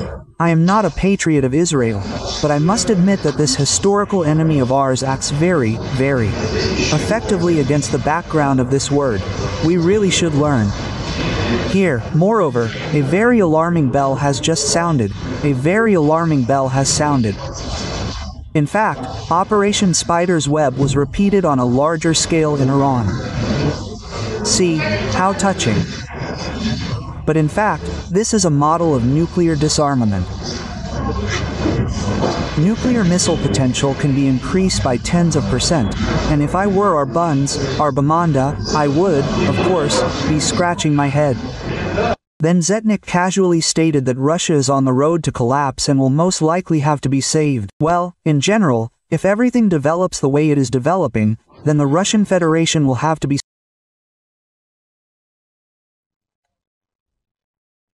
Colonel Klupov stated that Russian television shows footage of an intensive and successful offensive, which is not true.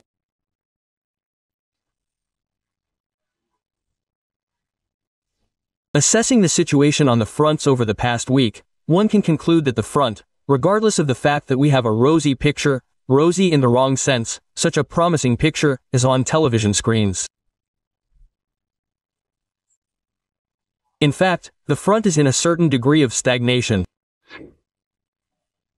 There are no serious activations visible in any of the directions. The front continues to move as it was moving with such a creeping offensive. Well, on the one hand, this is good, but on the other hand, the advance is quite slow. Pankin demonstrated the bright picture that Colonel Klupov spoke about. And all the same, the Z-Patriot needs the occupiers to do at least something that will please all the Z-Patriots. We are so tired of the lack of any big news from Ukraine that would, well, make us a little happy that progress is really happening. Yes, we are constantly talking about the fact that we are about to approach Sumy and not only Sumy. Every day there are reports of the capture of new settlements. But in such a way that it would really shake things up and spread across all the internet media, including Telegram channels, there has not been such news for a long time that would make every Russian person happy, yes, every patriot of Russia. The Zetniks continue to talk about the special Operation Spiderweb and want something similar to happen in Ukraine, to show the footage on TV. Information support for what is happening, we all understand, is very important. They have something to brag about, something to show the audience. Yes, these, our smoking strategies. We too, need to show something. There should be some kind of picture so that you, not only here but all over the world, can see that there's a real heatwave going on in Ukraine. The cynical presenter liked the photos of the destroyed Kherson administration, and he wants to see more.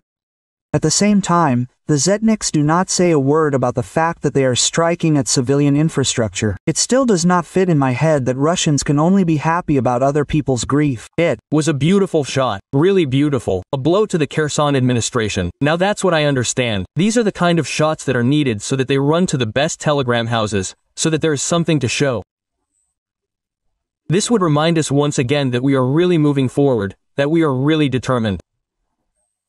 Well, Kalashnikov is still offering his ideas for conducting military operations. He is right about one thing. Ukraine continues to weave a web into which Russia will inevitably get caught. The intelligence headquarters is, in general, what stands in Kyiv, in the fourth year of the war, unharmed. Here the SBU and the GERs are there. In fact, their leaders continue to weave a web.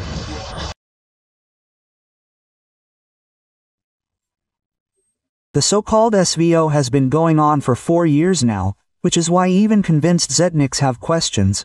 What are they doing at all and why are they not using their capabilities to the fullest?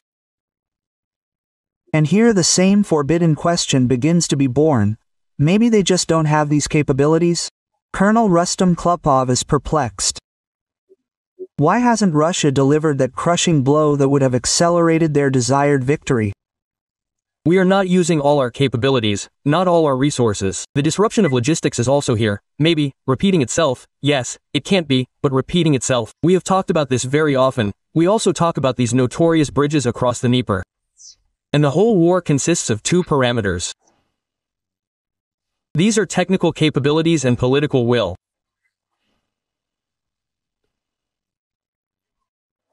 The question is, we don't have the technical capabilities to destroy these bridges or, therefore, the leadership says, stop, let's wait for some reason. But if this is a technical capability, it is easily resolved. If we had set ourselves the goal of destroying the bridge on the Liman near Odessa, that's it, no one talks about it. They tried to restore it several times, but destroyed it again. Even today it is unclear whether it is in good condition or not. The same thing happened with any other bridge, like the Antonovsky Bridge. They tried to destroy it with their HIMARS. At first, nothing worked. In the end, we blew it up ourselves and made it completely unusable. And here, too, we have the strength and the ability and the means to reach every bridge. Technically, through intelligence means, anyway. Asymmetrical strikes.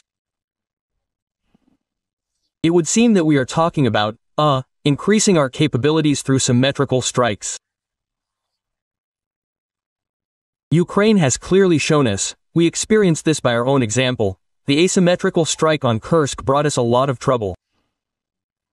And now we have liberated the territories, thank God, and we are very seriously monitoring that this does not happen there in any of the other directions. Why don't we create the same conditions in the Bryansk direction, in the Kiev direction, in the Lvov direction? Let's return to this topic again in order to stretch the front line. So, the Ukrainian side does not have enough forces and resources to close all the gaps.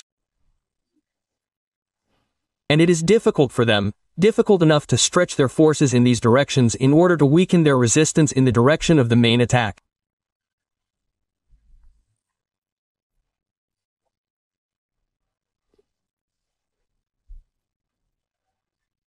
Now, after 3 years, the question arises of clarifying the military political goals, taking into account that, how NATO has performed as a whole, how individual states have performed, how, to what extent Ukraine's defense is being built and how effective, therefore, are the previously set goals, because they set the goal of denazification, they gave birth to a whole galaxy of followers of these Nazis, they set themselves the goal of demilitarization, they led to the complete militarization of both society, therefore, and the state of this country.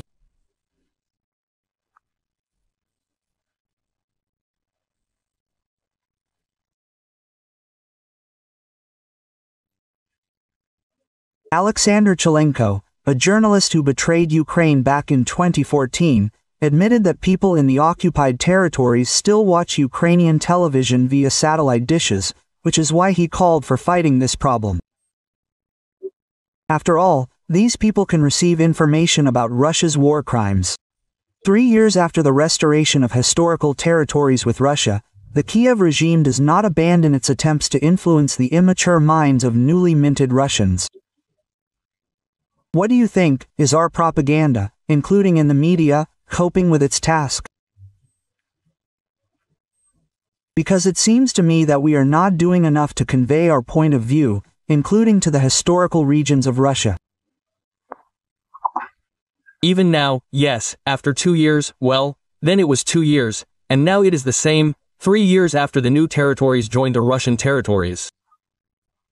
In many places, there are still Ukrainian dishes. They are popularly called Goronichi mountains. Well, they just have this kind of device, 3 heads, that's it, and they are called Goronichi. Thanks to these Goronichi, they are in villages, especially, yes, those near the front in general or in places where it is very difficult to get a signal, they receive a signal, that is, Ukrainian. And imagine that people there have been citizens of Russia for 2 years or 3, and they still receive Ukrainian television. Yes, naturally, they form such a gestalt of ideas about the world around them thanks to, that is, Ukraine. Imagine that they, the Ukrainians, will talk, right? You see? Surprising, right? Surprising. It is also surprising to me. Nothing works in these places. There is no cable television, even mobile communications barely work. The mobile operators there, the one that transmits the television signal, they can only receive information thanks to satellite antennas. That's all there is. Well, if there is electricity, of course, they came up with, there, I think, the People's Front or whatever this organization is called, the Front, yes, they came up with, such a free, a free solution to the problem. They come and quickly change all these dishes. They, thanks to these dishes, they broadcast, 20 TV channels. First of all, these are all the main federal channels, starting from the first one, ending with, NTV and, some entertainment channels. 20. Well, it's quite normal to receive Russian information, the Russian point of view. So, a girl was telling me literally a week ago that she walked around the center of Donetsk and, in many places she saw these Goronichi, yes, she said, I don't know, not in Rabishistan, but they are there. And it seems like from 26 onwards, repressive measures will begin. Quote, I think that this is right, yes, that's what whoever didn't exchange, that's what they cut everything off, yes, remove, because there really is a war going on now. So it is known that we can't give the enemy propaganda machine a chance, yes, to work on our territory, ours, so to speak, to liquefy our brains. I even talked to Push Island's advisor Elena Nikodina. She told me that in many liberated places there is simply no electricity, that is, it is impossible to receive any signal there, and our point of view is transmitted with the help of newspapers that we bring them there, right? That is, we explain to them there, so to speak, the party's policy. We need to explain to the locals that you are not Ukraine there, yes, that you are Novorossiya, a historical Russian land, that you should have, yes, it's okay, you are the descendants of Ukrainians there, but you are Russified. Russian culture has long been your native culture. You speak Russian, yes, you are Orthodox there, of the Moscow Patriarchate in 1914-15. Motorola was driving around Donetsk, in a jeep there and at full blast. He was putting on Ocean LZ there, Yana, I'll give up on the failure and so on and so forth. That's what he wasn't shy about, that's how he liked it and so on. But that was in 1914-15. Now, let's say, well, how would you start listening to something Ukrainian? It always raises questions there in the frontline zones, that means. Questions, probably, yes. Questions, yes, about what? So what? You don't sympathize with Ukraine. And if you sympathize, aren't you a spy, right? That is, they don't need these questions. And so I, talked to guys who had encountered such things. They weren't listening to music, but some programs were playing loud sounds. The neighbors, called the relevant authorities and said, we have some kind of, Ukrainian spy behind the wall, check.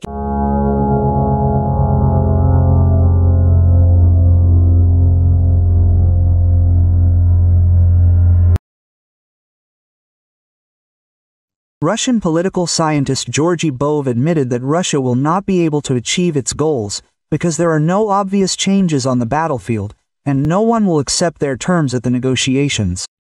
The result is impossible today. Well, why bother trying to put on some kind of, so to speak, serious expression and pretend that this result will be achieved any minute now?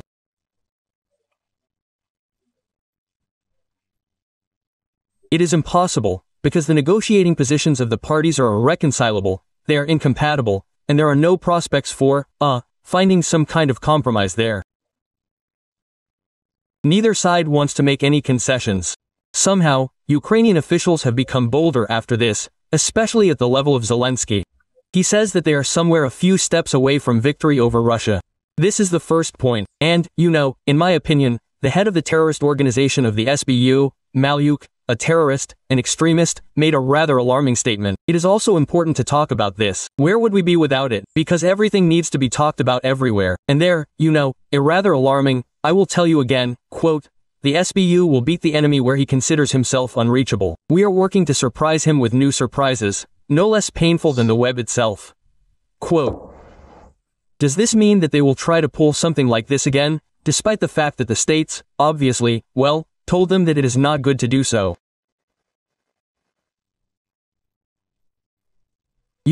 Strikes on strategic aviation are not the most critical blow to the nuclear triad, although painful. But another thing is that yes, you are right, the doctrine says that this deserves a response. And the problem is that modern warfare has revealed one unpleasant circumstance.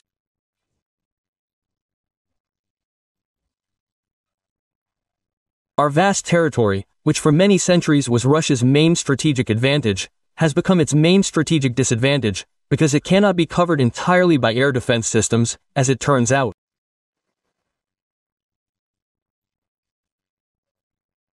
Moreover, these air defense systems, which means air defense systems, a means of defense, are much more expensive than a means of attack. Drones, which cost several $100s each.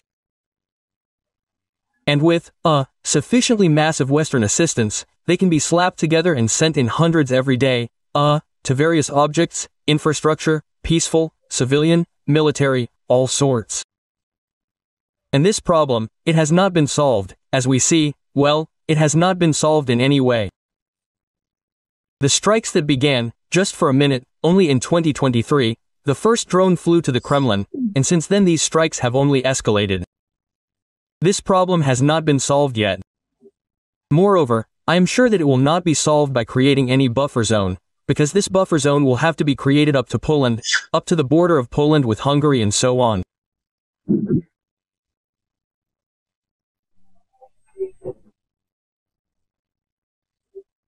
And that is why this confidence of the Ukrainian leadership that they have found a method of waging war that is cheap enough for them, but painful enough for us.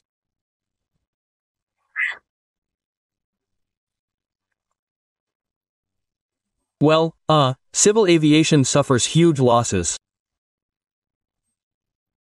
Here are a few more months of such an increase in such strikes, and our civil air traffic in European territory will be paralyzed. This is economic damage. The damage is enormous. Enormous. And if we continue to strike the oil refineries, accordingly, the same effect. All this, is a big economic cost, big economic losses. And a military means against these drones has not yet been found. Ideally, of course, so to speak, well, Israel could cover its small country with this very Iron Dome, which even lets through strikes, and there the saturation is much greater. Accordingly, covering the entire territory of Russia with some kind of laser weapon is a task for a fairly distant future and very expensive.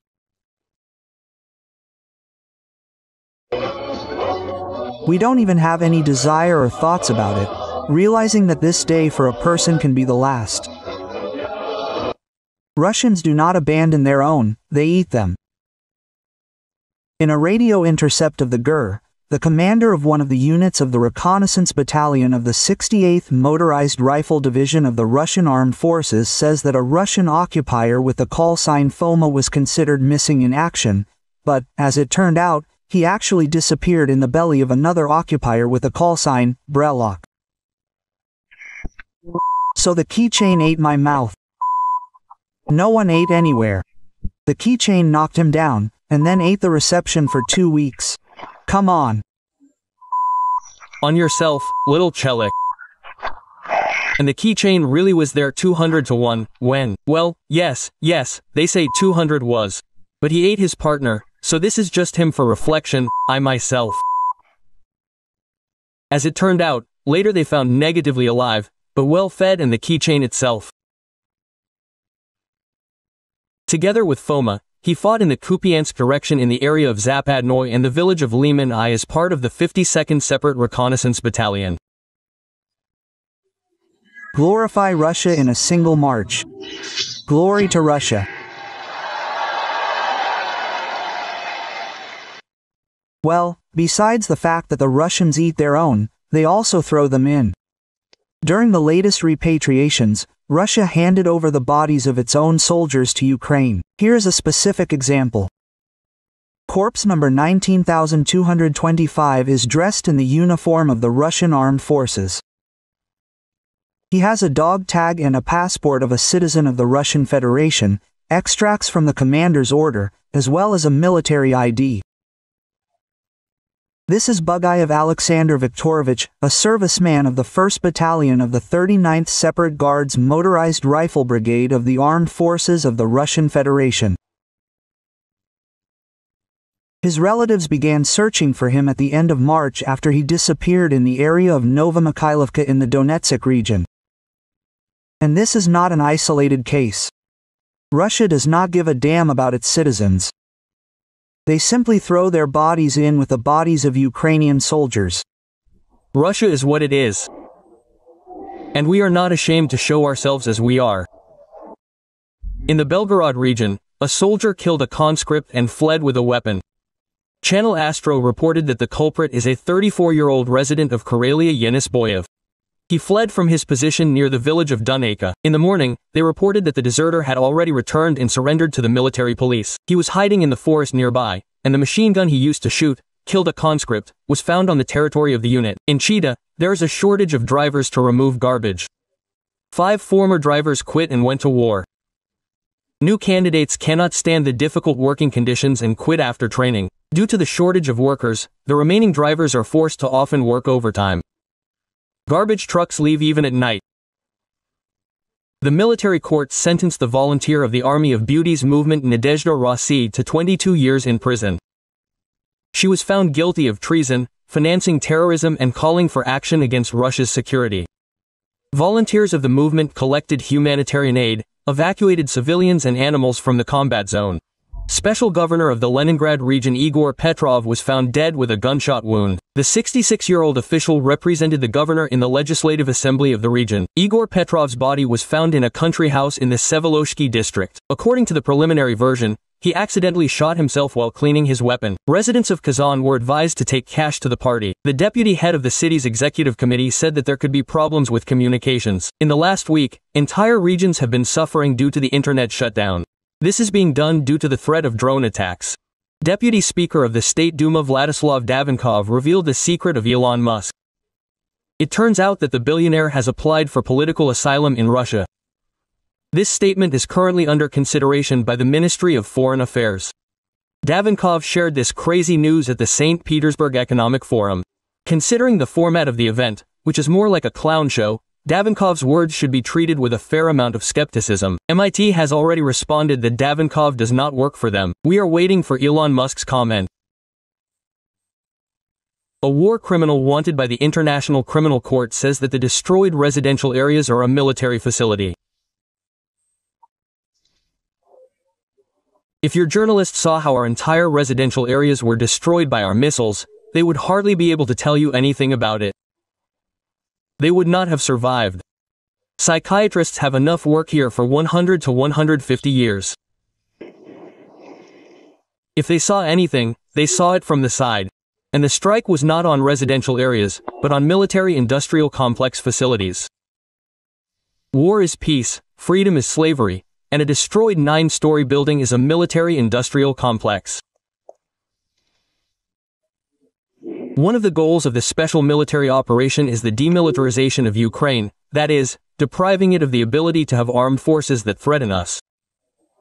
That is why Ukraine already has F-16 HIMARS, Petrovs, Bradleys, Leopards, Storm Shadow missiles, 3-7 howitzers and a bunch of other weapons. An updated looter mobile to take washing machines off the battlefield. That's the kind of device. They took the doors. Installed anti-drone protection. That is, the guys say they attack from the front and from behind. Well, there is a shooter in the back, so they said not to protect the back. They said not to protect the back because it would be inconvenient to load the washing machines into the trunk. They made additional reinforcement here, strengthened the body. There will be a platform and belts here, so that the washing machines do not hit each other. That's the kind of device. We are still waiting for a conveyor belt to protect the engine compartment and the evacuation compartment from shrapnel. That is, everything is welded here. Everything is additionally done. Pipes for rigidity. Everything was welded here too. In short, everything was done according to the standards of late Putinism, so that 4 washing machines could be transported at once without any problems. A resident of Voronezh, whose son did not return from Ukraine, instead of financial aid was sent flags and a t-shirt with the inscription, "We do not abandon our own." We did not abandon our own here either. Quote, their own were sent a t-shirt. How can Russian people who have disgraced the great aviation industry walk the earth in peace? The homeland of Antonov, Tupolev, Sukhoi, Mikhail, Gurevich.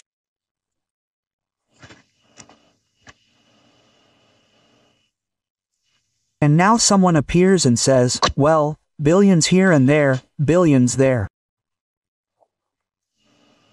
They failed to annul the diplomas. You are not aircraft engineers, you are not designers, you are the shame of the people. You have disgraced the country.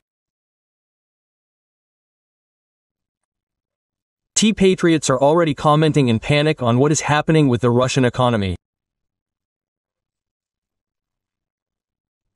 Gherkin's comrade Maxim Kalashnikov said that Russia is heading for an economic collapse, which could cause a real revolution against the current government.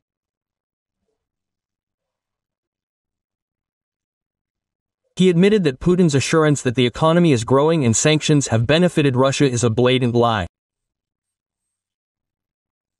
And in reality, their economy is starting to collapse. Despite all these cheerful statements that everything is fine, everything is moving forward, we are winning. No, guys, unfortunately, the situation is very bad. I have long forgotten, ignoring the words about unprecedented economic growth. That's it, even officially it has stopped.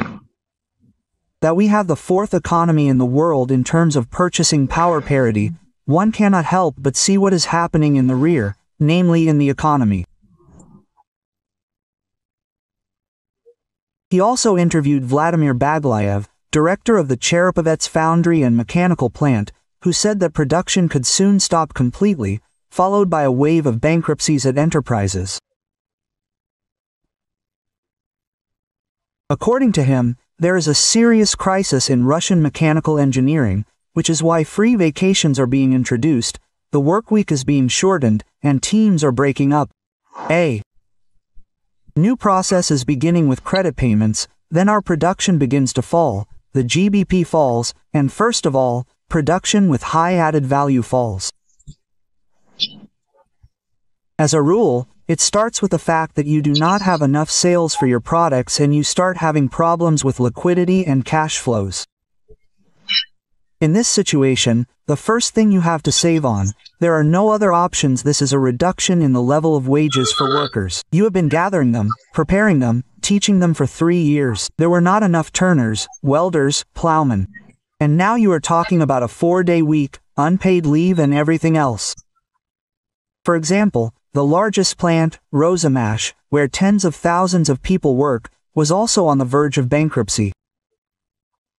Russia had all the resources to develop the country, many sources of income and successful enterprises.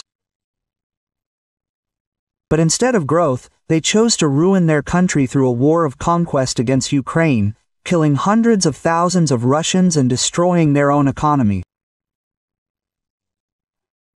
And all this for the sake of the ruins of Ukrainian cities, which no one is going to restore. We, as a plant, were one of those who supplied products to both Roselmarsh and the Jurovsky plant. I have not supplied to either for more than 6 months. Those unpleasant things that happen at Roselmarsh. You see, here is one problem, in my opinion, due to the scale of this company, the trouble, that is happening there. It has become widely known to the whole country, but because they are big, because they cannot go unnoticed, but these are only funds from the very top. After all, everyone has the same situation. That is, they also have 12,000 people working there, who work at the main enterprises at Roselmarsh. In total in the country about 60,000 people in mechanical engineering and in production with high added value 60,000 people. So, their sales have stopped.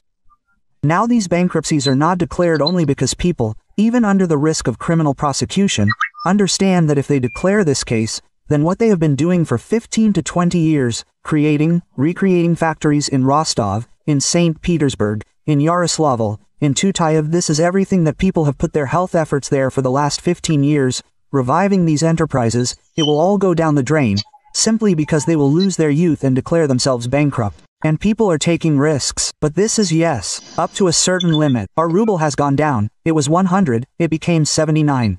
Guys, I want to ask, do you understand what this means? That all the Chinese, which had duties from 0 to 5%, today became 25% cheaper on our market? And then the question arises, are you still surprised that all our trucks have filled all the roads, and Kamaz trucks are no longer bought in warehouses? We can state that an economic explosion is being prepared in the rear, which should literally burst out in a few months, that a crisis of non-payments will be generated, like in the 90s, the terrible 90s, which led to the shutdown of enterprises, throwing people out onto the streets. This is simply obvious. So it is surprising that the central government lives in some kind of cocoon and does not understand, apparently, this problem. To be honest, what is happening now clearly depicts for me a continuation of Operation Spiderweb in our economic rear. We have already won with this SVO. Pensions are increased a little, and prices are immediately raised significantly. It is very difficult to live, very. In January to April 2025, sugar production in Russia fell by 32% year-on-year, sunflower oil by 15.5%. At the same time, overall food production began to decline for the first time since 2021. It is important that during this time, domestic entrepreneurs have learned to work under sanctions, adapted to them, thought out and launched alternative mechanisms for cooperation with foreign partners, with those who want to work with us. In addition, sanctions have become a kind of even additional catalyst for positive structural changes in our economy. Expensive loans, higher taxes, falling harvests and the lack of imported seeds have led to a sharp decline. Production of 3 basic food products in Russia. In April alone, according to Rosstat, Russian factories produced 35,000 tons less sugar than a year earlier. That's minus 36%. Vegetable oil was 108,000 tons less, down almost 16%. Sunflower oil production is declining because it is causing losses. It has become more profitable to sell the sunflower harvest for export in unprocessed form, since retail prices for oil do not cover the costs of producers, and retailers do not risk raising them due to pressure from the authorities. At the same time, at least 2 sunflower oil factories in Russia have already stopped production due to financial problems since the beginning of the year. Well, I'll kick their asses. Also, flour production has become unprofitable due to the high key rate. In February, the Union of Flour and Cereal Enterprises warned the Ministry of Agriculture about the threat of mass bankruptcies due to the growth of loan rates to 25% per annum and higher. 2 months later, in April, the Geinholding group of companies, one of the largest flour and bread producers in the country, was on the verge of bankruptcy. Putin has acknowledged the potato shortage that has formed in Russia. Much more needs to be done. You probably know all this. Potatoes, vegetables, some sugar beets. We don't have enough of this. We need to ensure the stability of these processing industries, among other things. Russia is gripped by a potato crisis. According to the Federal Statistics Service, the price that Russians pay for it has jumped to a record high, increasing by almost 50% this year alone. Thus, potatoes have recorded the largest price increase among all monitored food products. This happened after prices almost doubled in 2024 amid poor harvests. Of course, you can buy potatoes in Belarus. They are big experts in potatoes there, but they have quite a lot of their own too. So, it ran out there. And did it run out there this year? How did it run out? In Belarus, Alexander Grigoryevich is holding a meeting there. Maxim says that potatoes have run out in Belarus. Something like that. The salary, frankly speaking, is not small in the country. The average, which, let's take, it allows you to buy a significantly larger number of bottles than, for example, the average salary of the Soviet period. What can you say here? The funnier the state, the higher the arrogance of individual crazy people.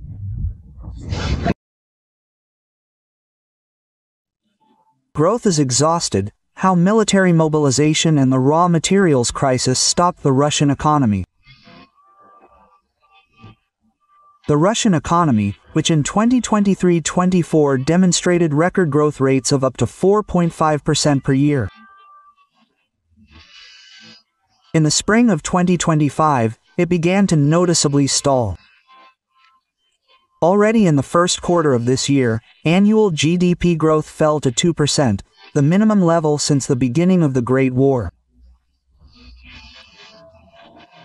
Experts note that the peak of overheating was passed at the end of 2024, and the current slowdown was the result of the exhaustion of the potential for extensive growth due to the mobilization of the economy for military needs. Let's cancel the damn pensions.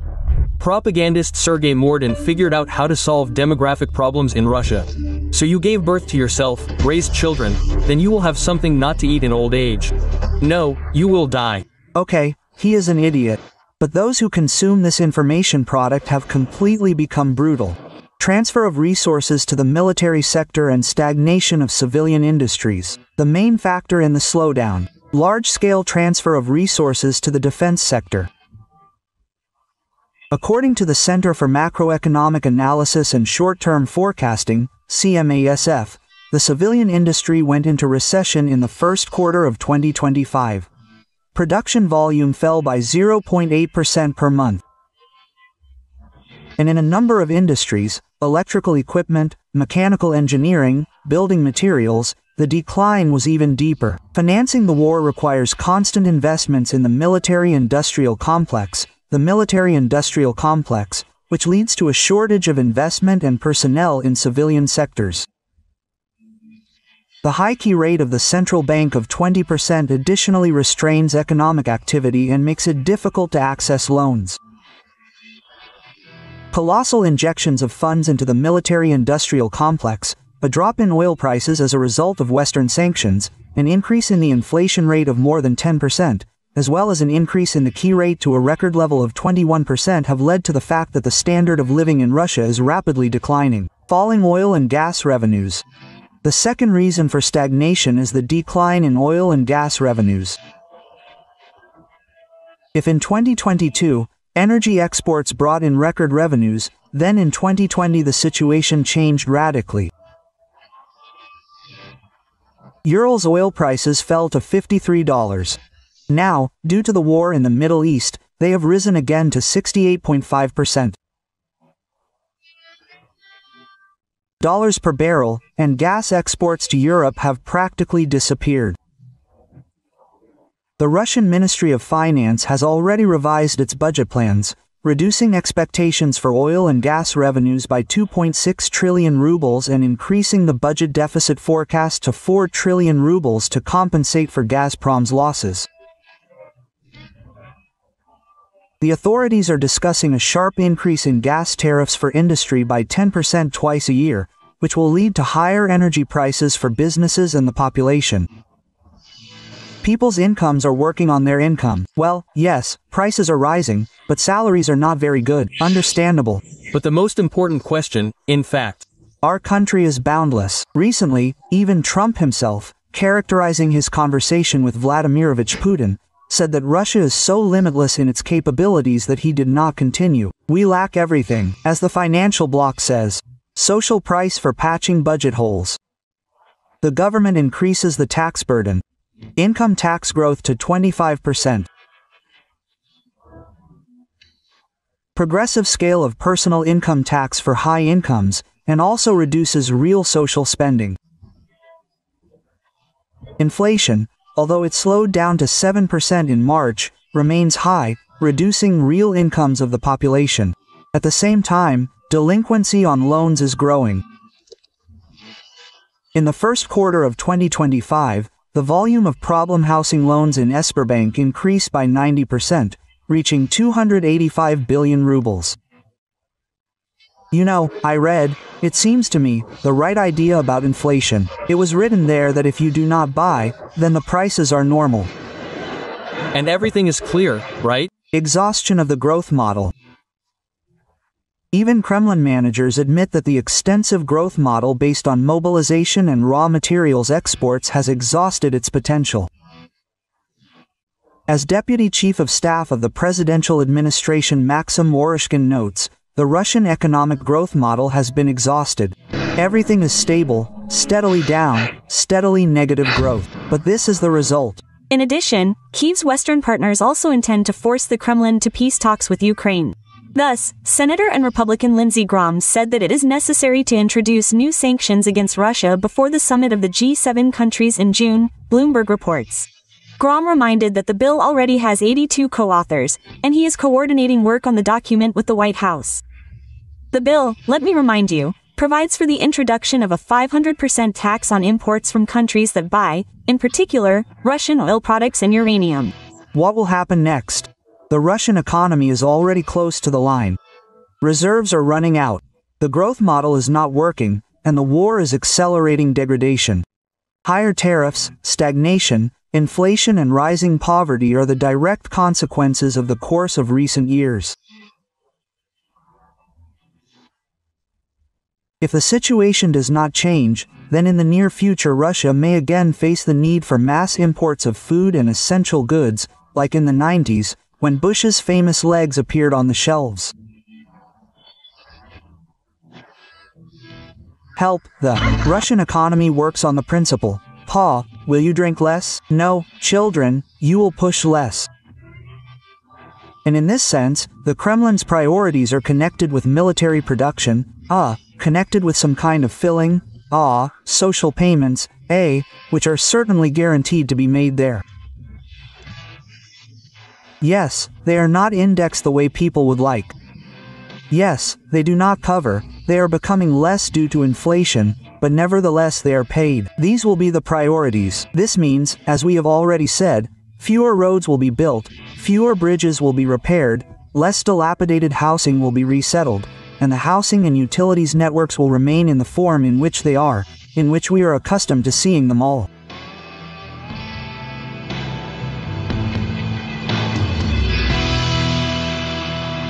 What is needed in crazy quantities?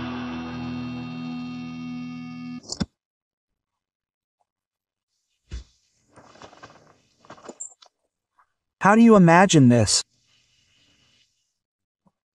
Well, really, how do you imagine this?